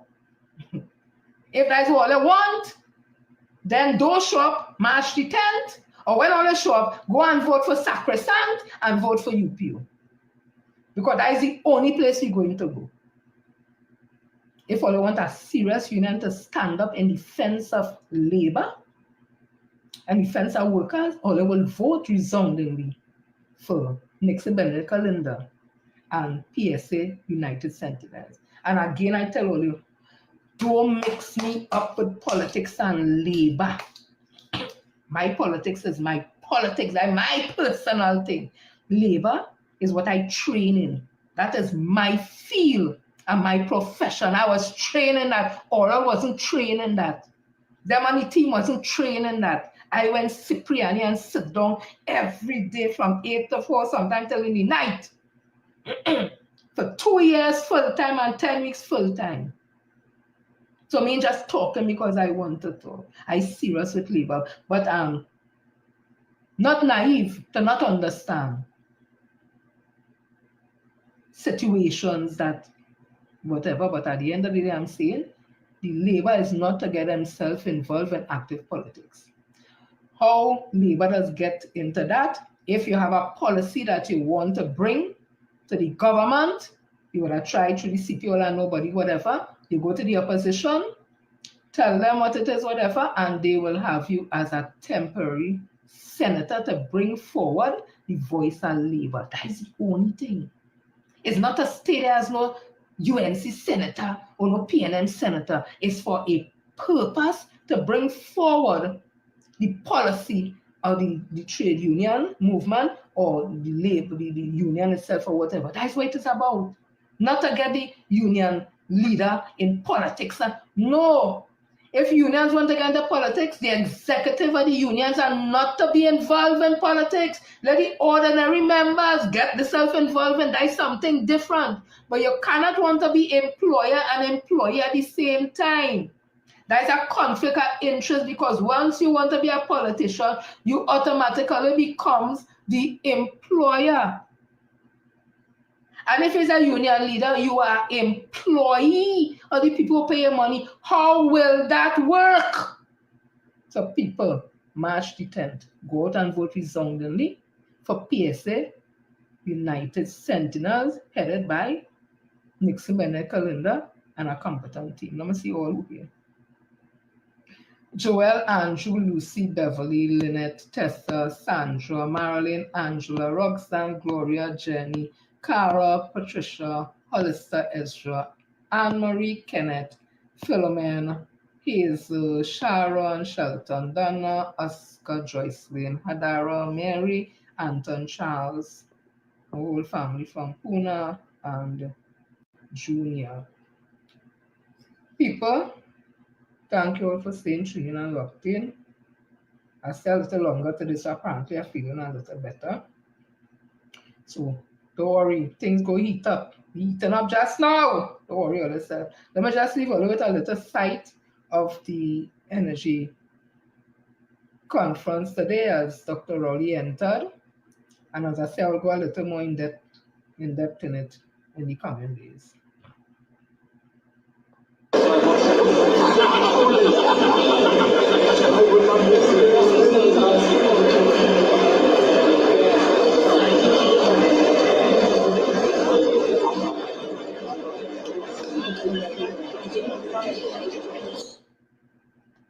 Right? So that's just a little thing. It has standing ovation and all kind of thing, ovation and all that. Dr. Rowley is respected all over the world. You know? It's only in Trinidad and Tobago, some ignoramus and them don't understand, you know. When they go outside and Dr. Rowley's name is called, especially when it comes to the energy sector, because that is his field. Rocks and minerals and gases and all, that is his thing.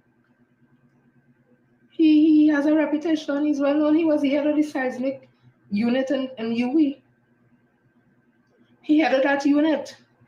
The man in know him, but in Trinidad, well, they treat him like all kind of thing. But I'm happy that international people in the business community, people in the energy sector understand his work. So again, Dr. Rowley, thank you for your service to Trinidad and Tobago. And you will go down in history after Dr. Eric Eustace Williams that took us to independence, to republicanism.